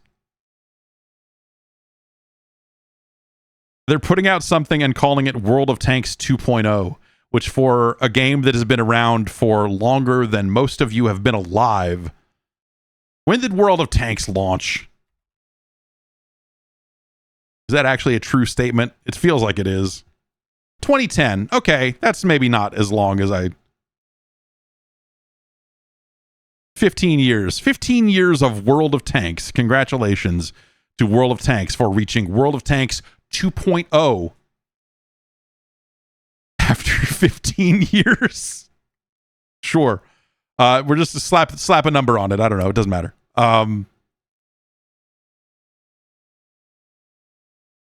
so I don't know what that is. Whatever. They showed it, and it's just like a bunch of tanks. You know, the trailer is a bunch of tanks flying around, and you're, you know, and then after the trailer comes out and there's people back on the microphone, they're like, this is going to have 16 new tier 11 tanks, or whatever the number was. I was like, okay. I mean, that, to the people that means something to, then I'm sure that it's exciting. It's just always weird to, you know, I think you get these long lasting games that have this really kind of niche not niche. I mean, I'm sure a lot of people play World of Tanks, but it's one of those games that exists outside of the, the mainstream nowadays, right? Like the people that are into it probably way into it. They're busy leaking military secrets on a message board as we speak, and more power to them. But also, it's sort of a weird, I don't know. After all these years, to call it World of Tanks 2.0. They also announced a game called World of Tanks Heat, which is they describe as a new standalone free-to-play tactical vehicle shooter set in an alternate post-World War II era where players command hero-enhanced tanks in fast-paced 10v10 battles. And that looked like an arcadey take on World of Tanks. That looked like, hey, what was it? Battle tanks for the 3DO? Like, I'm trying to think, like Army Men, like, what are some good ass arcadey tank games from like the PS1 to PS2 era? What am I thinking about? Just rolling these tanks around and just shooting shit and who cares and just like blah, just fucking shit up and. Like a slower Twisted Metal is what it looked like. World of Tanks Heat, a slower Twisted Metal. Tiny Tank. Yeah, Tiny Tank is probably, Tiny Tank is probably sort of what I'm talking about. I thought in the moment I thought of Return Fire, but that's just because I was playing that yesterday. The three, I guess it was on PlayStation, but I always thought of it as a 3DO game. Return Fire, hell of a game. Anyway, let's see what other press releases we've gotten here. Lego Batman Legacy of the Dark Knight has been announced for PlayStation 5, Xbox Series X and S, Nintendo Switch 2, and PC. And the phrase of the year, if not the last couple of years, immediately follows that information in the press release. Wish listing for the game begins today.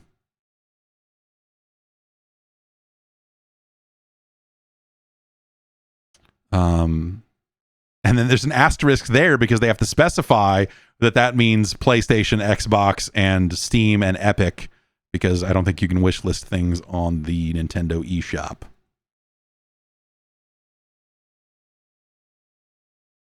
Anyway,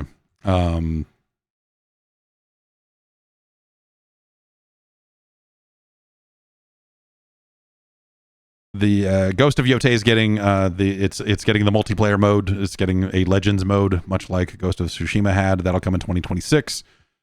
The press release for that just kind of says it'll offer 2-player story missions and 4-player survival matches. This time around, you'll play as one of 4 character classes and try to defeat demonic giant versions of members of the Yotei 6, plus a variety of new enemies that fight alongside them. That Legends mode was really cool in the in the previous game.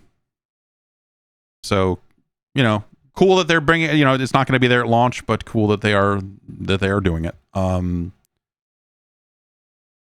Let's see here.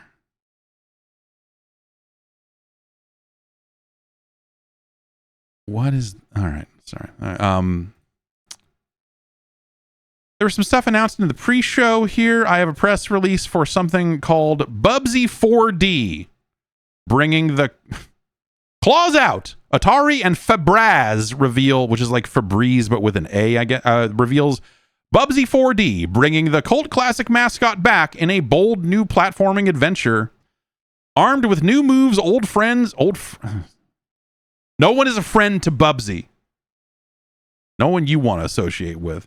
Armed with new moves, old friends, and a stylish wardrobe, Bubsy is back and ready to blast off to save the universe from fleece-powered bots.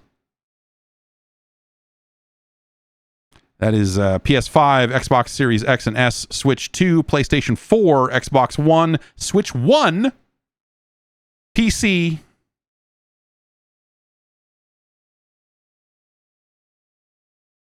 Ethan Stearns, the VP of Games at Atari, is quoted as saying, Bubsy has always had a reputation, some of it notable, some of it infamous. But through it all, Bubsy has remained memorable, and we felt the character deserved a truly great game behind it. In teaming up with Fabraz, we believe we finally delivered just that with Bubsy 4D. A fresh take that both respects the past and brings something entirely new to the table. Disturbing stuff. Disturbing stuff. Is this I'm looking for screenshots of this. Oh, God.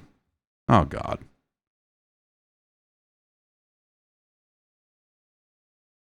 Positively, P-A-W-S, that's fun. Positively funky soundtrack with music by Fat Bard. New hairball form. Puff up into a hairball to bounce around and roll at blistering speeds. Yeah, I like it when my platformer mascot type characters can roll up into a ball and roll around. I think that's a pretty key. Nice for them to innovate. No one needs this. It's very funny for them to have a press release that basically says, like, it was important. We thought it would be cool to make a good Bubsy game, is basically what that said. But it's also very funny for that quote to say, a fresh take that both respects the past and brings something in it. You do not need to respect Bubsy's past. You are disrespecting the present by bringing Bubsy back at all.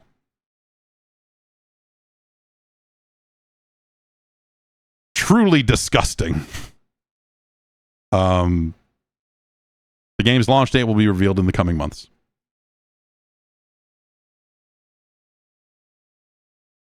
Let's see if there's anything.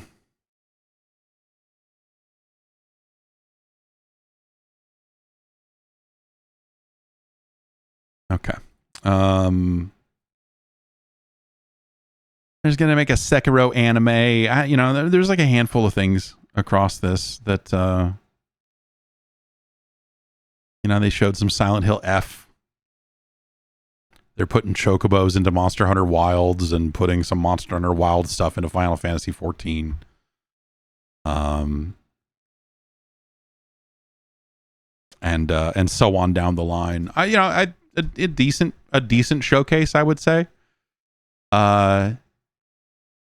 It moved. It was a 2-hour show, and they didn't bog it down. I feel like Gamescom stuff used to always, back in the olden times, Gamescom coverage in general got bogged down by a bunch of games that were just all the way down a rabbit hole, kind of grognardy European PC games of interest to dozens of people.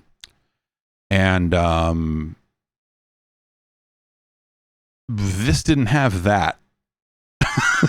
But I feel like even since opening night live has started, and since we've moved into this kind of more streaming era, over the last couple of years, since people started streaming video, there you would get these chunks of games, but I feel like that chunk has been replaced by the kind of the kind of Asian free-to-play gacha game, the Genshin Impact derivative, or inspired by, whatever you want to call it. And I feel like we got a pile of those, and I couldn't tell you the name of a single goddamn one of them.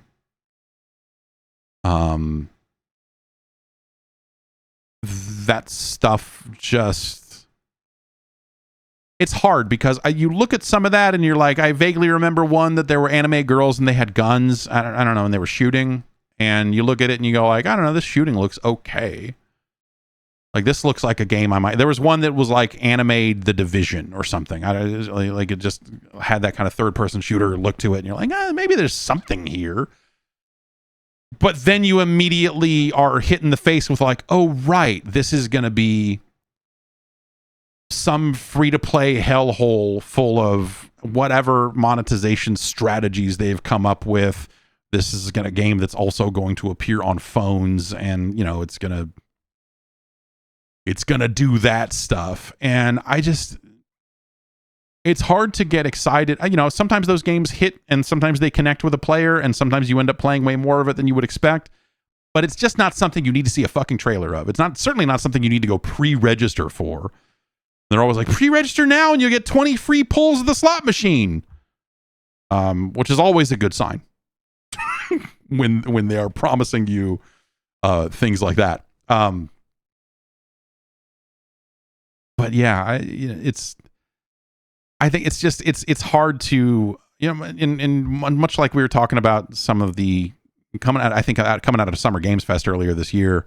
It was a very goopy show, very gooey horror themed, kind of J horror nightmares of just like, it's a crazy lady, but she's walking upside down. It's terrifying. Like that motif, like that aesthetic is still certainly with us. And I don't, you know, that's something that I think is a little more personal for people, in that I think that there are people who are still kind of here for that sort of stuff.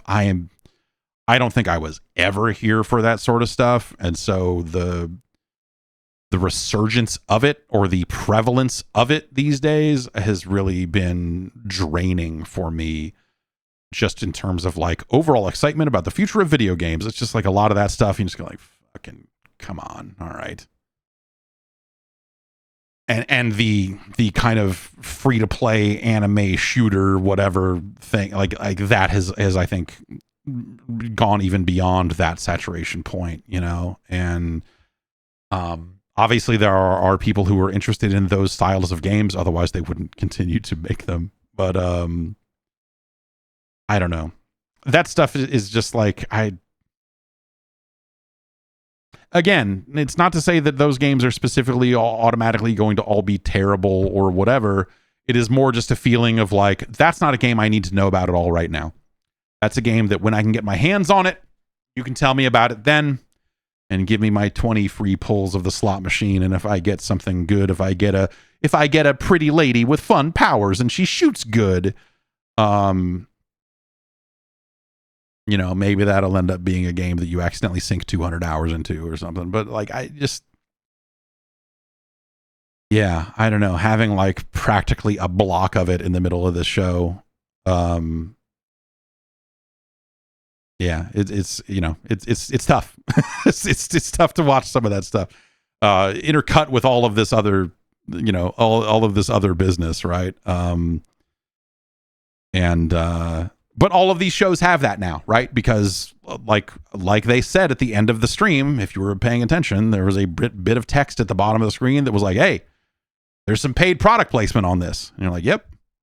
So of course they're going to pay to place these products on the show, because paid user acquisition is the order of the day for that style of free to play, whether it's on phones and all of that other stuff, you know? And so in a kind of a post Hoyoverse world, like I feel like that stuff is just only accelerated, right? And we just see a fuck ton of it, and we see it because people are playing it, and so I can only hate on that shit so much, because at the end of the day, there are a lot of people that are into that stuff, and I myself, you know, like I'm not like theoretically completely against it when those games are out and available and whatever else, you know. But it's just, you know, when you see a chunk of it back to back, eventually it wears on you, and it you know, it becomes that thing of like, you look at the future of video games and go, shit, we really fucked up somewhere. Like some all of this shit got fucked up bad somewhere along the way. So yeah, I don't know what that means for the future of games or whatever. I'm not going to make any grand proclamation one way or the other, because it's not like any of this stuff is new. But naturally, you know, hey, there's been some other news happening this week. We were in the middle of covering it when the Gamescom show happened. So there's been some happenings in the world of Roblox. I have been saying for a while now, and this is not a hard thing to predict. I'm not sitting here saying like, I am smarter than, but I've been saying for a while now that it feels like that eventually there's going to be some people teeing off on Roblox, that eventually Roblox's reputation as being unsafe for children and some of that stuff is really going to catch up with them. And it seems like it has started to. Ironically, not long after they revamped a lot of their controls for parental things, you know, their parental controls. They have redone a lot of it, and I can't speak to if it's any good or not because I've never seen it before or after, so I don't have a real take on that per se. But the state of Louisiana does, and they are suing Roblox. The Attorney General, Liz Murrill, put out a statement claiming that Roblox endangers the safety of the children of Louisiana specifically. Roblox is overrun with harmful content and child predators because it prioritizes user growth, revenue, and profits over child safety. Every parent should be aware of the clear and present danger posed to their children by Roblox so they can prevent the unthinkable from ever happening in their own home. That's from Eurogamer.com's take on that. And they have, I'm now looking at the Attorney General's statement here. And they're putting together some of Roblox's own statistics about user age and whatever else. Once registered, users have access to millions of games, such as sports, role-playing, naval, fashion, and comedy. Other games which have existed on the platform, including Escape to Epstein Island, Diddy Party, and Public Bathroom Simulator Vibe, are not as innocent. These games and others are often filled with sexually explicit material and simulated sexual activity, such as child gang rape. Wow. A recent report even revealed a group of 3,334 members openly traded child pornography and solicited sexual acts from minors.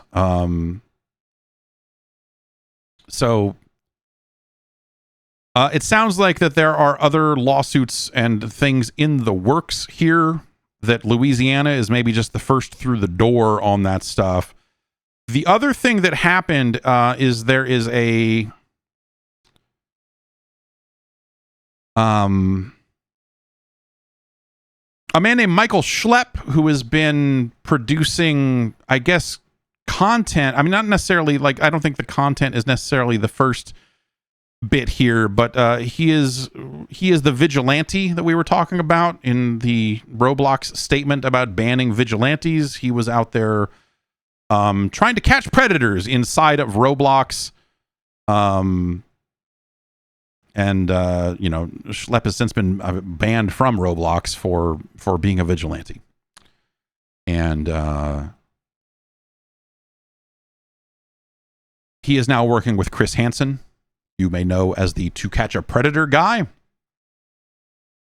who is working on a documentary called Predators. And according to Reflector, by way of fandomwire.com, apparently Hansen has reached out to Schlepp to participate in the documentary.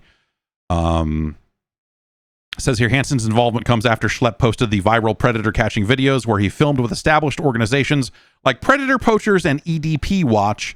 This led to 6 confirmed arrests accused of being child predators, and the investigation has exposed some serious negligence and controversial actions from Roblox.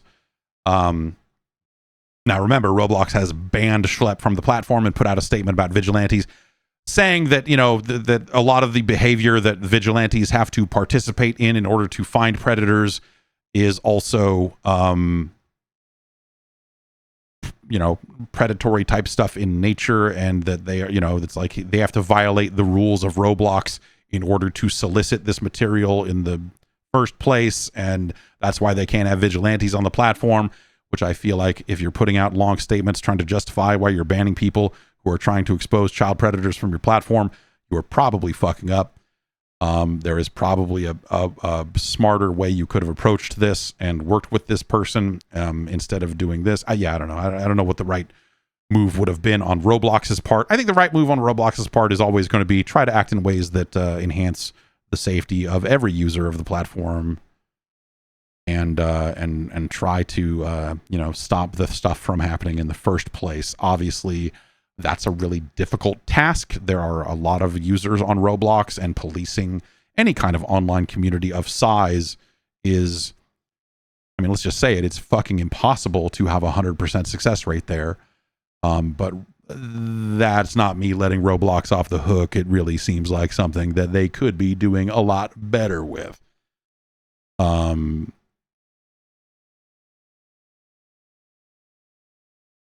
So we'll see what comes out of that. And what comes out of Chris Hansen's documentary on this stuff. I do think that some of this stuff is kind of a long time coming and not surprising. It seemed like Roblox was going to have its day in the sun over all of this stuff sooner or later. And again, it does sound like that there are a number of other potential lawsuits brewing. Wired has a recent story with the headline, "Is Roblox Getting Worse?"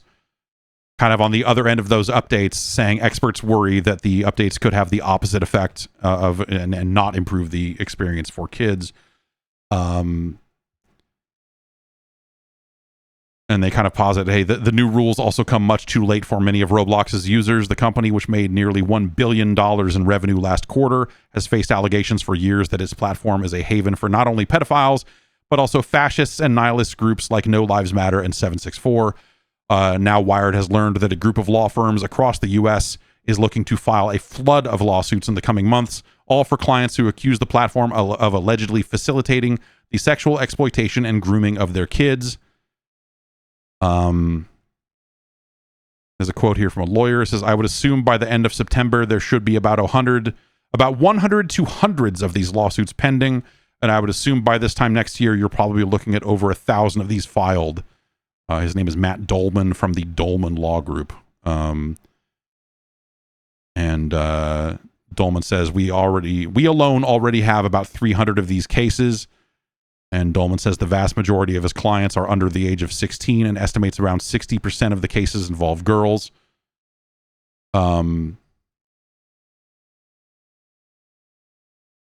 That's a lot of stuff that's going to be headed Roblox's way. And I think, sometimes I think it's easy to look. I don't like lawyers. I never have. It's just a safety mechanism on my part.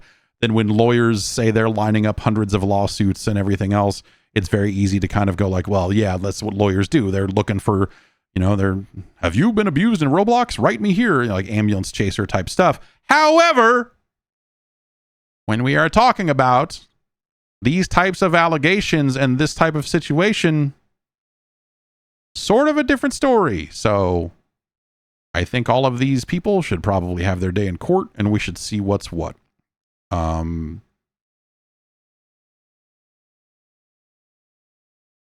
also has told Wired a really, really in-depth story here from Wired. You should check it out if this is a topic you're interested in. Again, the headline is Roblox Getting Worse?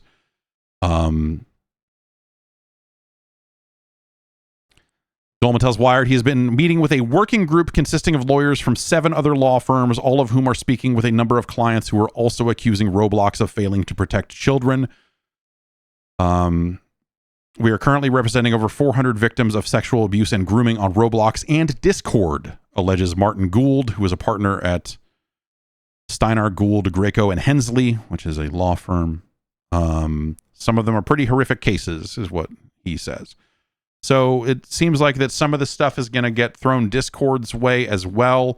Discord has been sued by New Jersey, the state of, over its child safety features, or what New Jersey would allege is the lack thereof.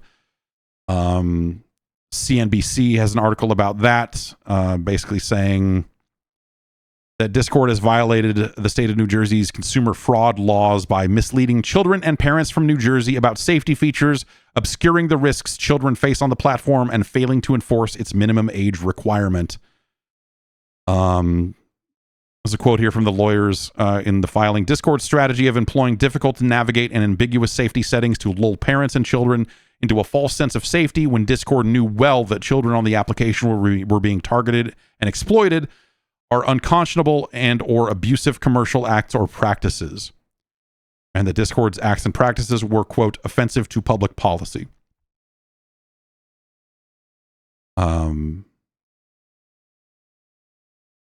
Discord's response to this, the quote they gave to CNBC, is that they are proud of their continuous efforts and investments in features and tools that help make Discord safer. Given our engagement with the Attorney General's office, we are surprised by the announcement that New Jersey has filed an action against Discord today. And it sounds like one of the allegations is around the age verification process, which is meant to prevent kids under the age of 13 from getting on the platform. This is something we're going to see a lot more of, I think, as these systems get put in place. You know, the UK has been racing to the bottom with some of the worst fucking features and age protection laws and stuff I've ever fucking seen.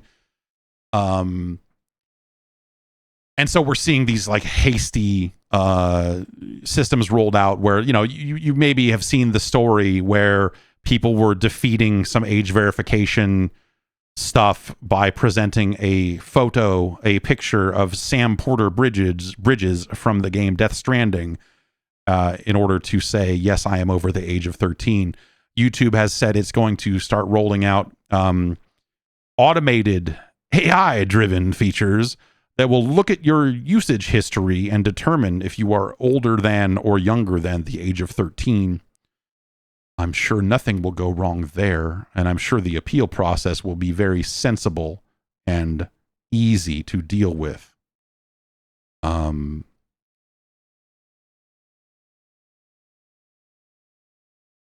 So yeah, this is you know, yeah, we'll see how much more stuff comes Discord's way. I spent some time looking at some of the kind of protection, like some of the features you can use to kind of block stuff in Discord. I think some of it is okay. I think some of it needs to be better organized.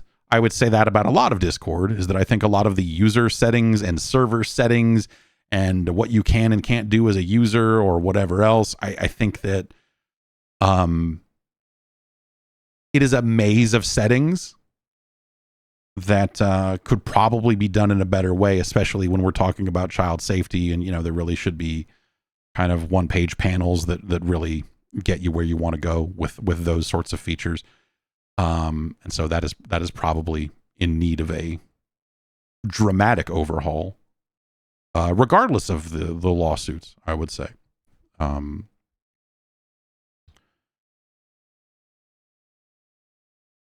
But yeah, you know, we took a look at Roblox and some of the monetization stuff a couple of weeks ago. I streamed some of that. If you want to see a video of Roblox in action, which I think a lot of people never have.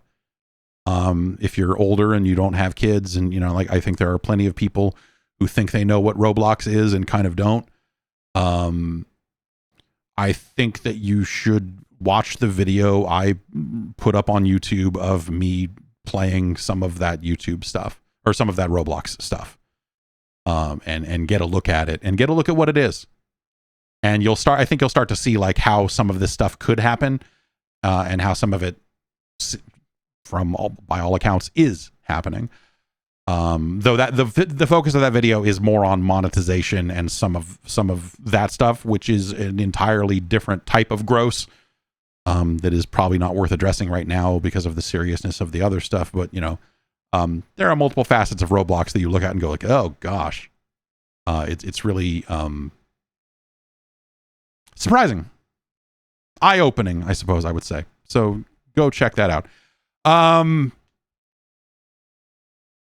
Steam has made an update to user reviews. I feel like Steam is always, you know, rolling out these kind of updates in ways to try to make their user reviews make more sense and be more resistant to, you know, dumb review bombing garbage and what have you. I think they're inching their way better every time, but none of it ever feels like it quite gets over the hump. They're going to make some changes to how review scores and how review sentiment is presented by default filtering by language. And this is an interesting idea. They're saying that this is going to be a better indication of user sentiment, and they're saying, you know, hey, they're talking about, you know, Steam user reviews have been around for 12 years.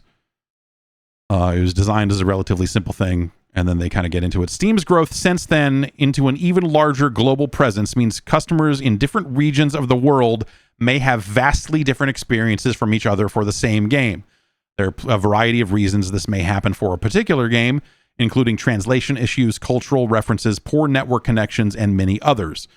Things that overall review scores haven't been able to capture until now. Calculating a language-specific review score means that we can better distill the sentiment of these different groups of customers, and in doing so, better serve potential customers that belong to these groups.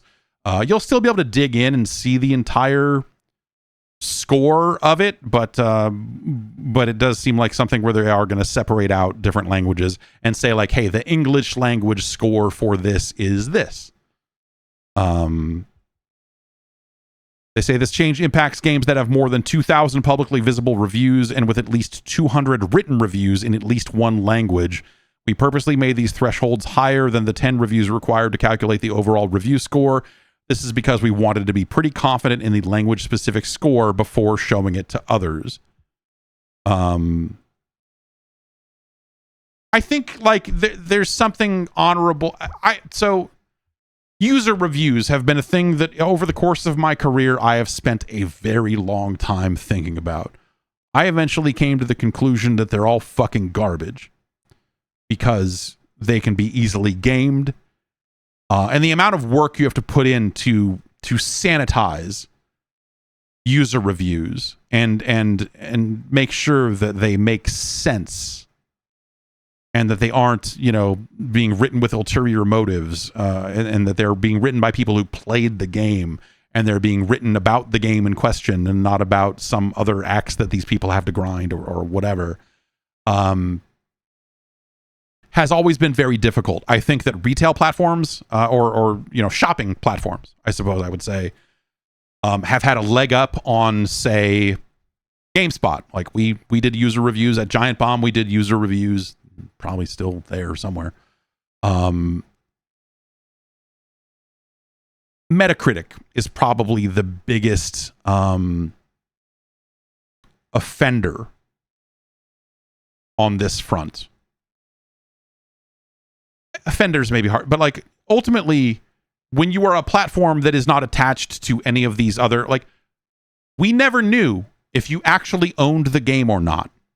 There was a time when we were having people input their their Xbox accounts and scraping achievements and all this other stuff that, I thought that I wanted to eventually get to a point where we could verify, yes, this account is tied to this Xbox account, and we can verify, like, okay, this is the achievement you get when you finish the game. Do you have it, yes or no? And try to verify, yes, this person owned and or played this game.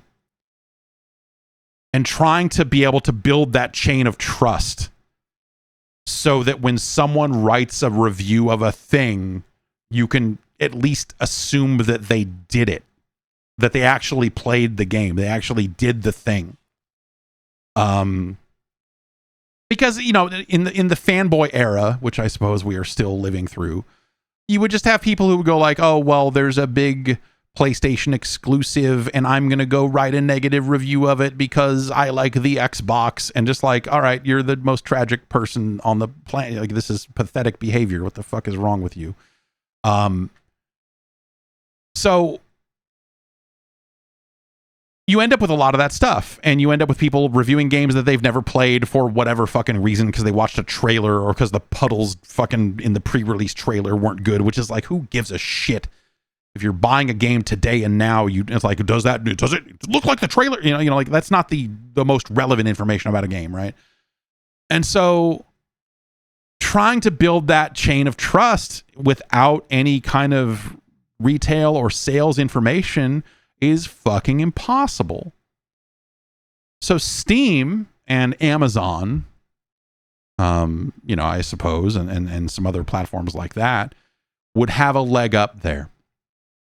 Steam more so than Amazon does. And Xbox and PlayStation, they seem to not give a shit about this.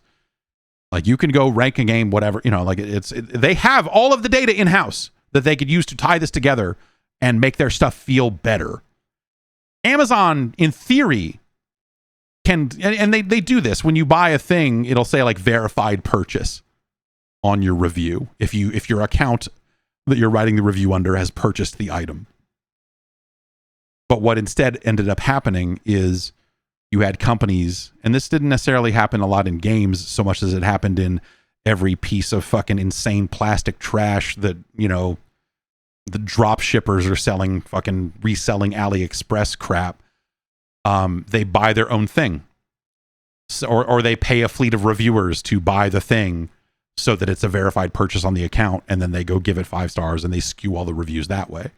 And so it's too easy to game it. Steam shows the hour count that you played a game, which is not infallible. You know, you could leave a game open and running for 150 hours and then write your review. And I'm sure that some game developers have done exactly that in order to make their positive reviews seem more credible. And so even Steam, I think, you know, they have all the bits, they have all the bits of data, all the pieces of the puzzle are theoretically there at their disposal, but it is still difficult to do. It is, how do you verify that this is someone's legitimate opinion about a thing? And how do you, you know, there's Steam achievements would have been a fun way to do it, but Steam achievements there's no sanctity there. There's no security there. I think there is a tool that still exists that I think if you want to just go add whatever Steam achievements to your profile, I'm pretty sure you can just do it. I think you have to own the game, but I'm pretty sure you can just go give yourself all of that stuff, and they never really cared. So unless they improved that system and worked that into Steam reviews and said like, oh, you know, not just the hour count, but this person also finished the campaign, and you know, they got the achievement you get for playing 100 hours of multiplayer, you know, whatever, you know, like things that are additional signals that kind of help with some of the veracity of that stuff. Language-based reviews is an interesting idea, but I don't understand. Like, one of the things they cite as being possible by doing this is saying, poor network connections might be a factor in a different language review. If that's the case, then they should be treating Australian as a different language than US English. Like, they should almost be doing this by store region or something and not by language, because there will be plenty of people in an English language territory that live somewhere with bad internet or are in Australia or in wherever. And so I guess that's the part that I find a little bit perplexing, is they could have gone that way with it and said, hey, we're going to filter out reviews from these other regions because, you know, Australia speaks English, but there may be cultural references to their, you know, like when, you know, we've got the that's not a knife, that's a knife joke in a game. Australians might not like that. If we talk about Foster's as being Australian for beer, Australians might find that offensive. If I make a game if I make a dating sim that takes place entirely inside of an Outback Steakhouse, Australians might take that a different way than people in Ohio. And so, yeah, I don't know. There's, I just look at that and go like, okay, this seems like a good step in the right direction, but I don't know why you would go with language when you could have gone with a region.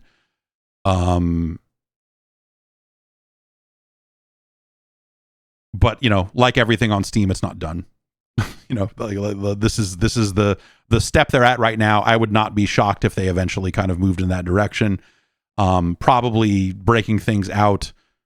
You probably run into cases where you don't have enough reviews coming from Australia to create that region specific review or whatever, you know. There's a lot of stuff like that. And then you get into verifying where is a person actually coming from? Are they using a VPN to use an alternate store region? Are they, you know, there's still ways to game that stuff too. So, you know, I don't know. There's, like I said, it's a really hard fucking nut to crack. If you really want to do everything you can be doing to try to ensure the sanctity of your user reviews, it's an endless fucking cat and mouse game, especially when you've got unscrupulous sellers, publishers, in the case of Steam, I suppose, trying to game some of those systems. And yeah, I don't know. It's a tough one. It's a tough one to establish that trust. But I thought it was very interesting that they're still plugging away at all of the different, like, they don't always update this sort of stuff. The social platform of Steam, the social side of it, the human component is not something they lay their hands on very often. You know, moderation on Steam has not been the best over the years. For example, in some of the Steam community pages and what have you, I think they shuffled a lot of that stuff off to the developers of the games, that's uncool. But it is still interesting to see them kind of plug away at this stuff. This is the stuff that I think if I were working at Valve and I was like focused on Steam specifically, this is precisely the sort of stuff that would keep me up at night. It is exactly the sort of stuff that would make me crazy. These are the exact sort of features I would be like, no, this is we like moving it further and further in this insane direction. So good on them for fucking fighting the weird fight. Because it is a very weird fight. And good on them for at least trying to do that.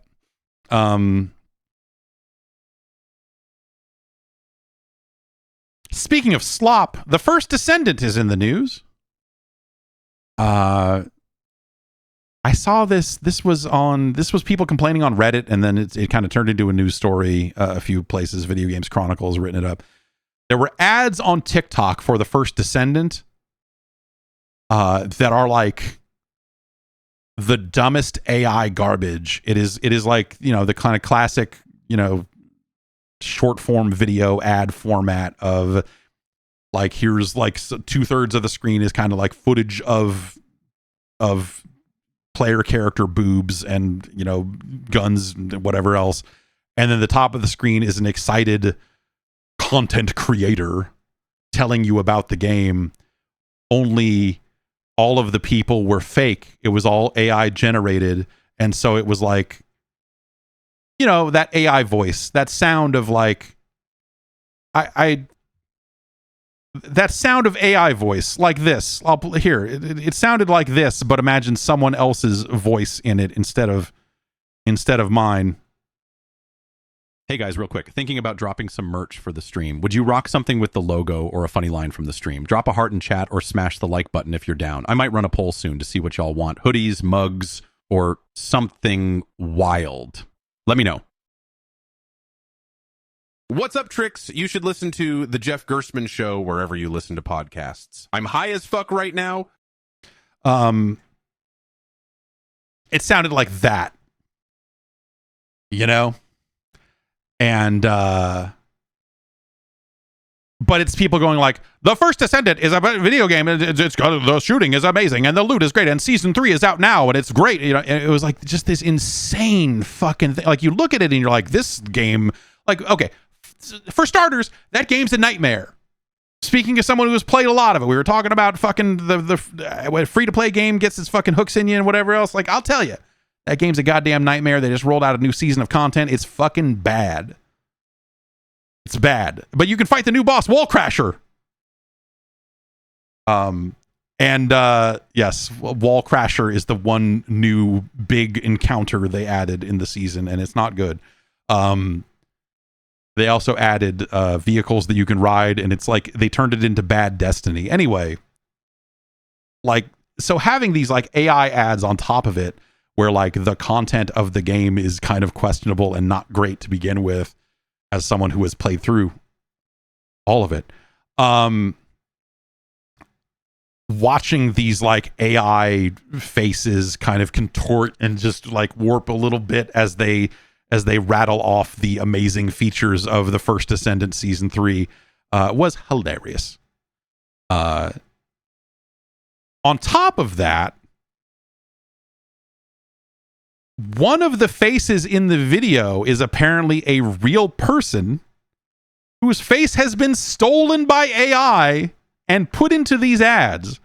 A streamer known as Daniel the Demon came out and said that he has nothing to do with these videos. His likeness has been used without his permission.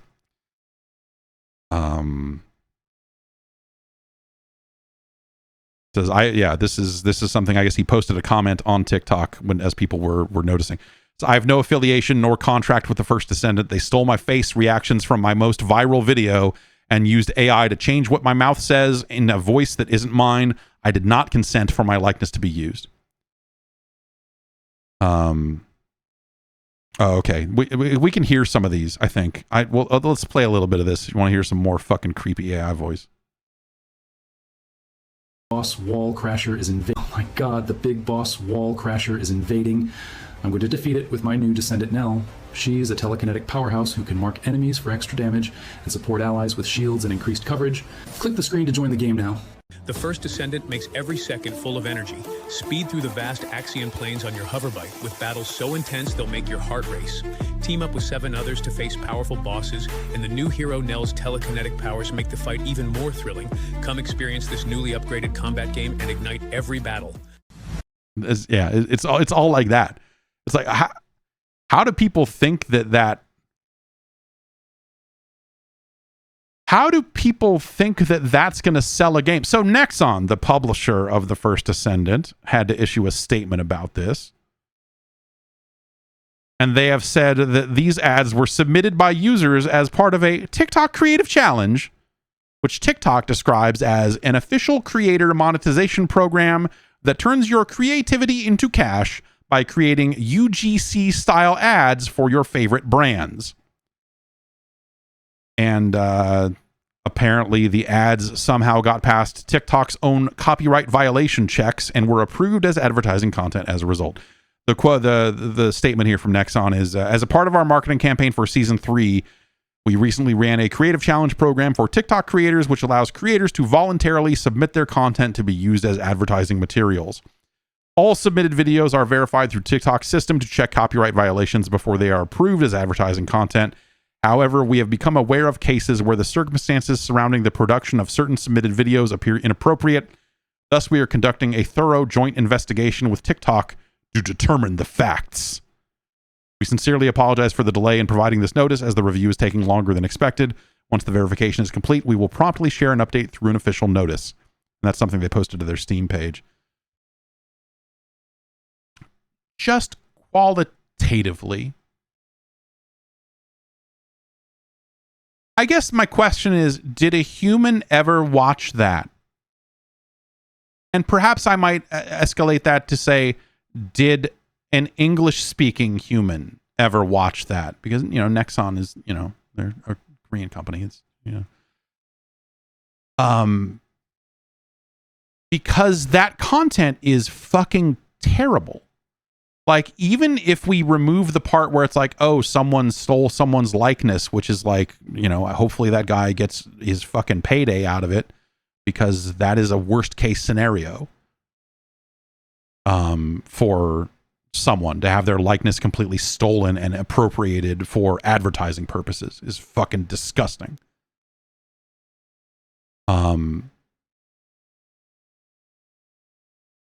Remove that from it. And just like you heard it, you heard what the voices sounded like, and like it is terrible.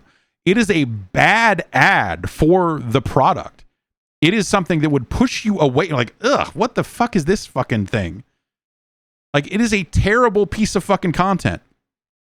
And so the idea that that thing made its way through whatever automated checks and got approved or whatever, either no human ever saw it, or no English-speaking human, or just, I don't know what, I wonder what I wonder what their update will be when they do provide one, because you just look at it and think like, no actual human being could have watched this and said, oh, fuck yeah. This is what make sure that the creators that created these great ads, make sure they get paid, because this is the exact sort of stuff we want to. And so, like, it is just crazy to see. And it makes you realize, just like, I don't know, like all the people in every step of this process don't give a fuck about the thing that they're advertising, or like TikTok doesn't give a fuck about its creator, like whatever process led to that happening. TikTok probably barely gives a fuck about it. Nexon, as the advertiser, they don't give a fuck. Because if anyone involved in any chain of fucking command saw that shit and gave a fuck about how their game was represented or presented online, they would have seen that and been like, oh, absolutely not. No, these are not. No, of course not.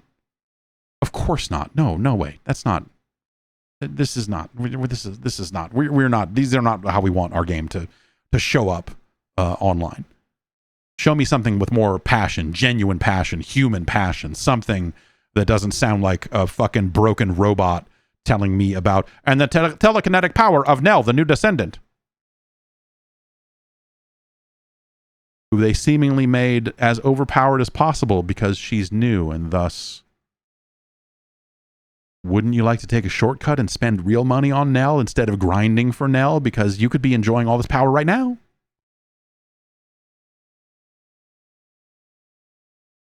The great free-to-play balance scam of make the new shit more powerful.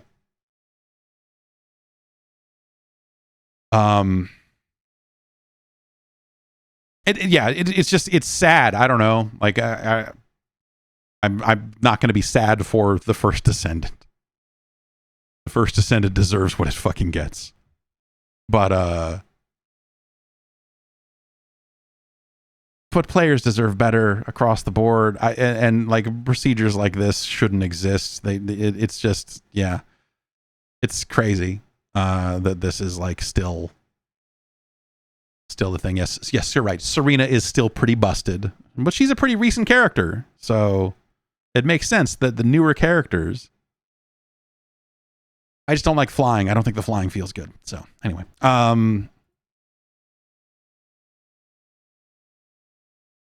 that's it for the news. Unless anything else has happened over the last little bit here. It's just been such a crazy day with stuff, you know. I'll make one last pass here before we move on.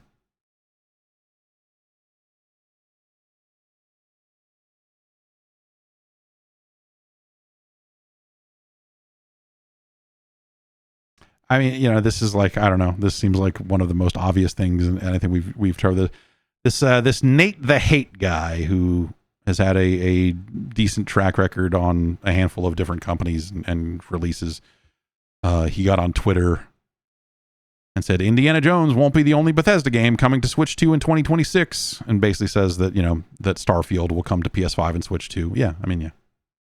Yes, of course it will. This is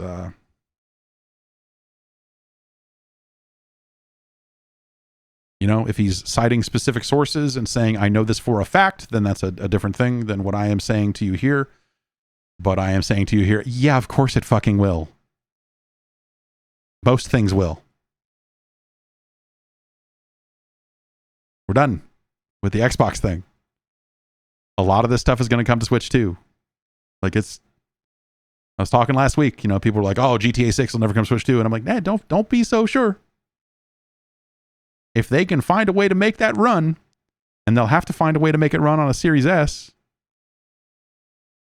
presumably, that'll happen. There's nothing stopping. Starfield should come to as many platforms as possible. Why wouldn't it? The article about this does not say that he is citing specific sources, so I don't know if this is just him stating what is probably a pretty obvious concept at this point. Or if he is hearing something specific, but there you go.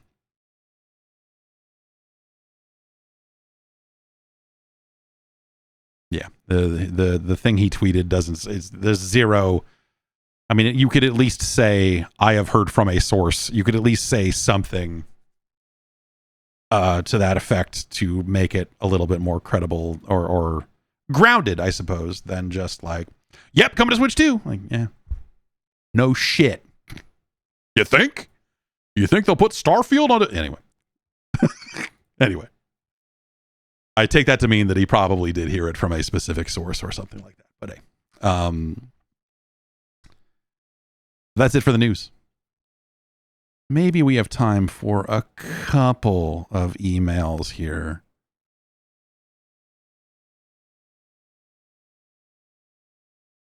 Daddy Warbucks from Oregon writes in and says the reaction to Battlefield 6 has been mind-numbingly stupid. Record-breakingly successful beta, and idiots online are still trying to tell the developers every single choice they made is wrong. People are so fucking dumb, man. Yeah, I don't know. Yeah, welcome to the internet, I guess, right? So far, this has seemed like a return to what people liked about the older games while also updating a lot of shit that needed to be fixed. Is the UI dog shit? Of course.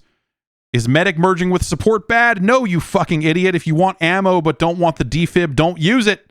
In the full game, you'll be able to just bring something else. Why the fuck would you want to have half as many medics and half as many ammo bags around? Are you insane? Is the shotgun, a weapon made exclusively for killing you in close quarters, overpowered because it one-shots you at close range? No, you're an idiot for thinking your SMG should win every gunfight at every range. The game isn't perfect, but holy shit, can we get some less brain-dead complaints, please? I can only hope the developers are smart enough to ignore the complaints coming from ass clowns and fix the shit that actually does suck, like the UI. Why is modern UI so bad? What the fuck happened? I agree with you that I think the UI in Battlefield 6 is fucking terrible. And I think the UI in Battlefield forever has been pretty bad.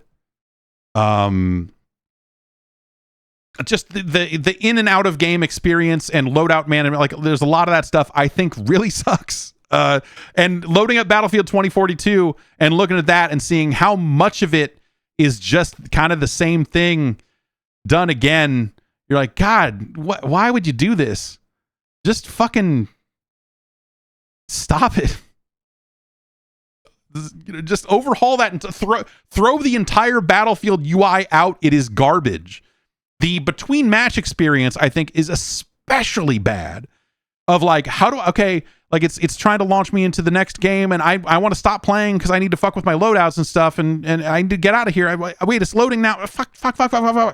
Like the number of times that has happened to me between match because it's just like not always easy to get out of a game, I think sucks. There's a lot of just annoying stuff around the edges. Like whatever. Like that's the UI is the first thing you see when you launch that game. It's fucking terrible. But it's been terrible for a long time. I don't know. I don't know why. I don't know why Battlefield still looks like that. I feel like that's the thing that should be one of the first things that they threw out when they said, "Oh, we need to fucking update this shit." But yeah, I don't know, man. Like so working on especially a multiplayer game, anything where people are going to talk about balance, you are obviously going to get inundated with a lot of the fucking worst takes in the world. When it comes to people going like, you need to nerf this gun, you need to do this, you need to do this. Like people always feel like they have the answer, and only if these idiot game developers would listen to them, the game would be so much better. And they had a good thing, but they fucked up this one thing that I don't like.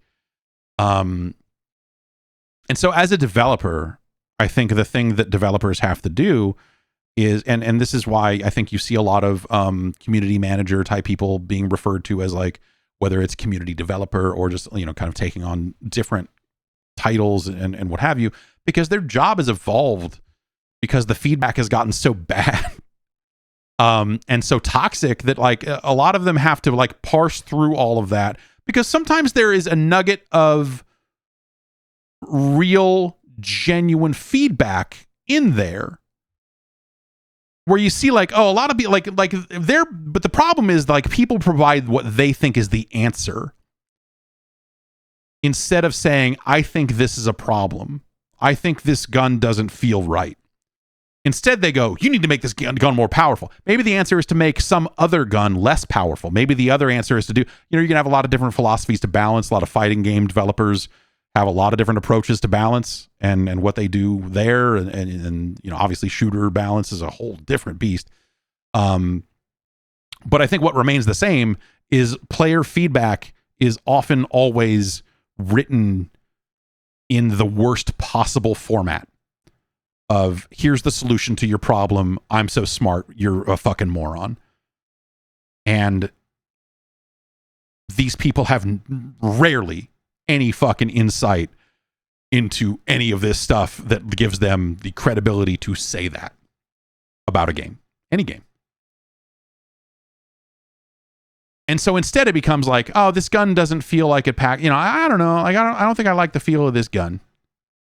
Like the actual, but you have to kind of like learn to look at the complaints and try to figure out what is the shared thing about these complaints. Is there a shared thing that we can look at deeper, that we can take a closer look at? Is there anything actionable about this? Or is it just people who suck at the game who feel like their gun should be winning these encounters? And you have to parse all of that out. And you do it by quantity, right? If one person complains about a thing, it's real easy to go like, well, I don't think that's a problem. If you're getting inundated with specific kind of, like vague things about like, this specific vague things, with things that are like, all kind of circling a problem where people go, I think this gun sucks. I think it needs to be here. Or there's other people saying like, this gun's too powerful. I'm getting fucked over here. Like you have to then learn how to parse all of that into something that you can take and make actionable.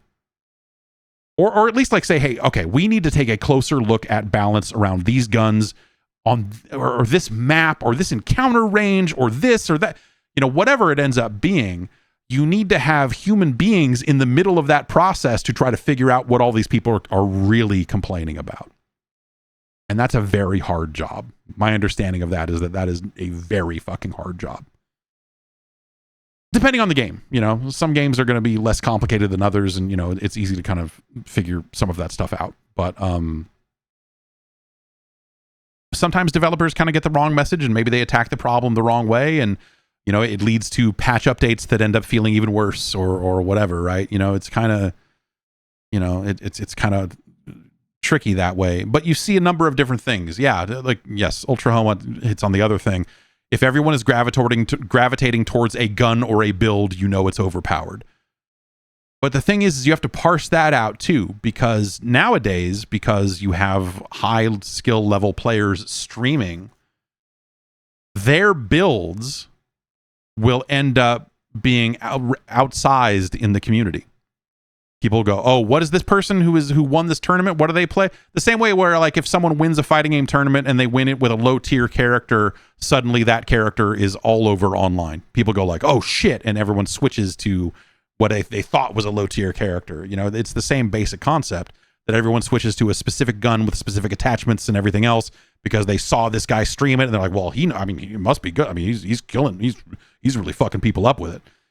And so you end up in bad situations there too, where you have to parse out, is this gun actually overpowered, or is this just what this person is using and so everyone thinks it's overpowered when really it's right in line with our data.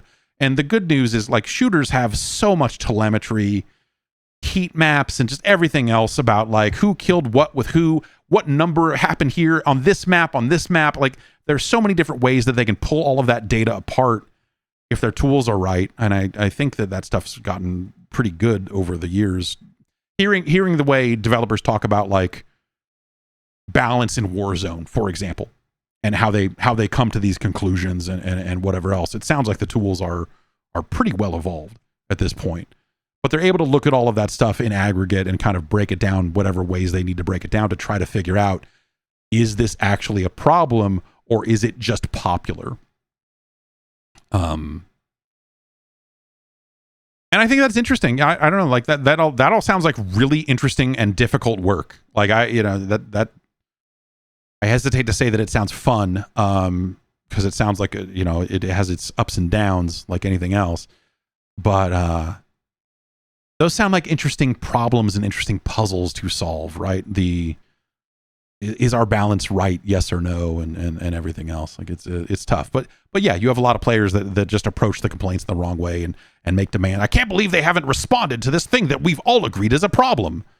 And it's like, okay, well, I mean, you people on this message board seem pretty convinced, but actually, and so I think we've entered the phase now over the last, 5 years, 10 years,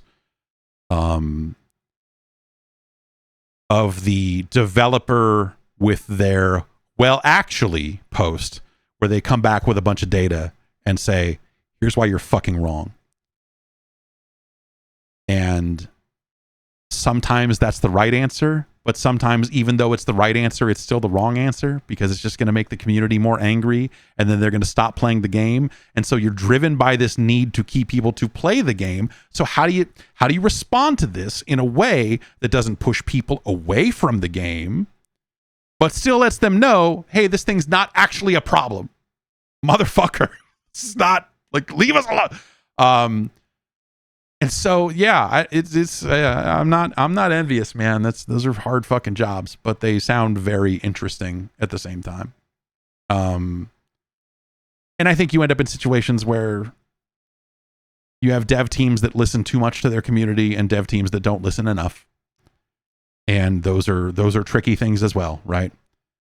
Where the developers that just cave to the whims of their players are preaching to the choir, especially for a game that needs to be attracting and retaining new players over time. If all of their balance is like aimed at the top of the skill curve, sometimes that doesn't necessarily benefit the overall game and the overall health of the game too, you know? And yeah, so, you know, you need really smart people that sit between the developers and the community to put all that information together in sensible ways and say, here's the actual sentiment of the game, and here's what we think here are some areas that we think are worth looking at, and here are some things that are just noise, and keep the noise away from the developers because they're busy, they got work to do, you know. I think the smartest game developers are the ones that, like, when it comes to that sort of feedback and stuff, that they are like not in the community that way. They're not there for that shit.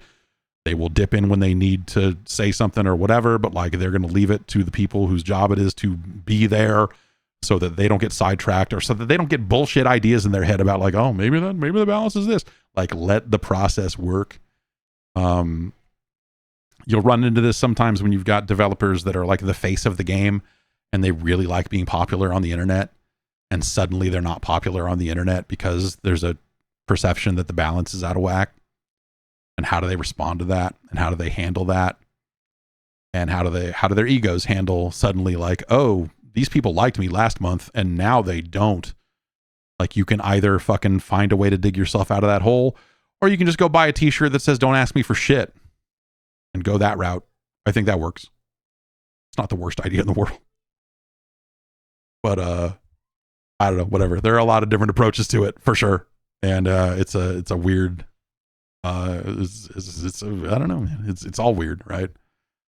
Anyway, that's going to do it for us here this week. Thanks everybody for coming through and listen to the show. And if you're here live watching the Gamescom live stuff with me, if nothing else, a batch of big named classic games, like franchises that you have known about for a long, you know, like there's something kind of sweet in a weird way, sentimental even, about the idea of turning one of these on, and we've got footage of the new Call of Duty, the new Resident Evil, and the new Silent Hill, and you're like, huh, yeah, all right.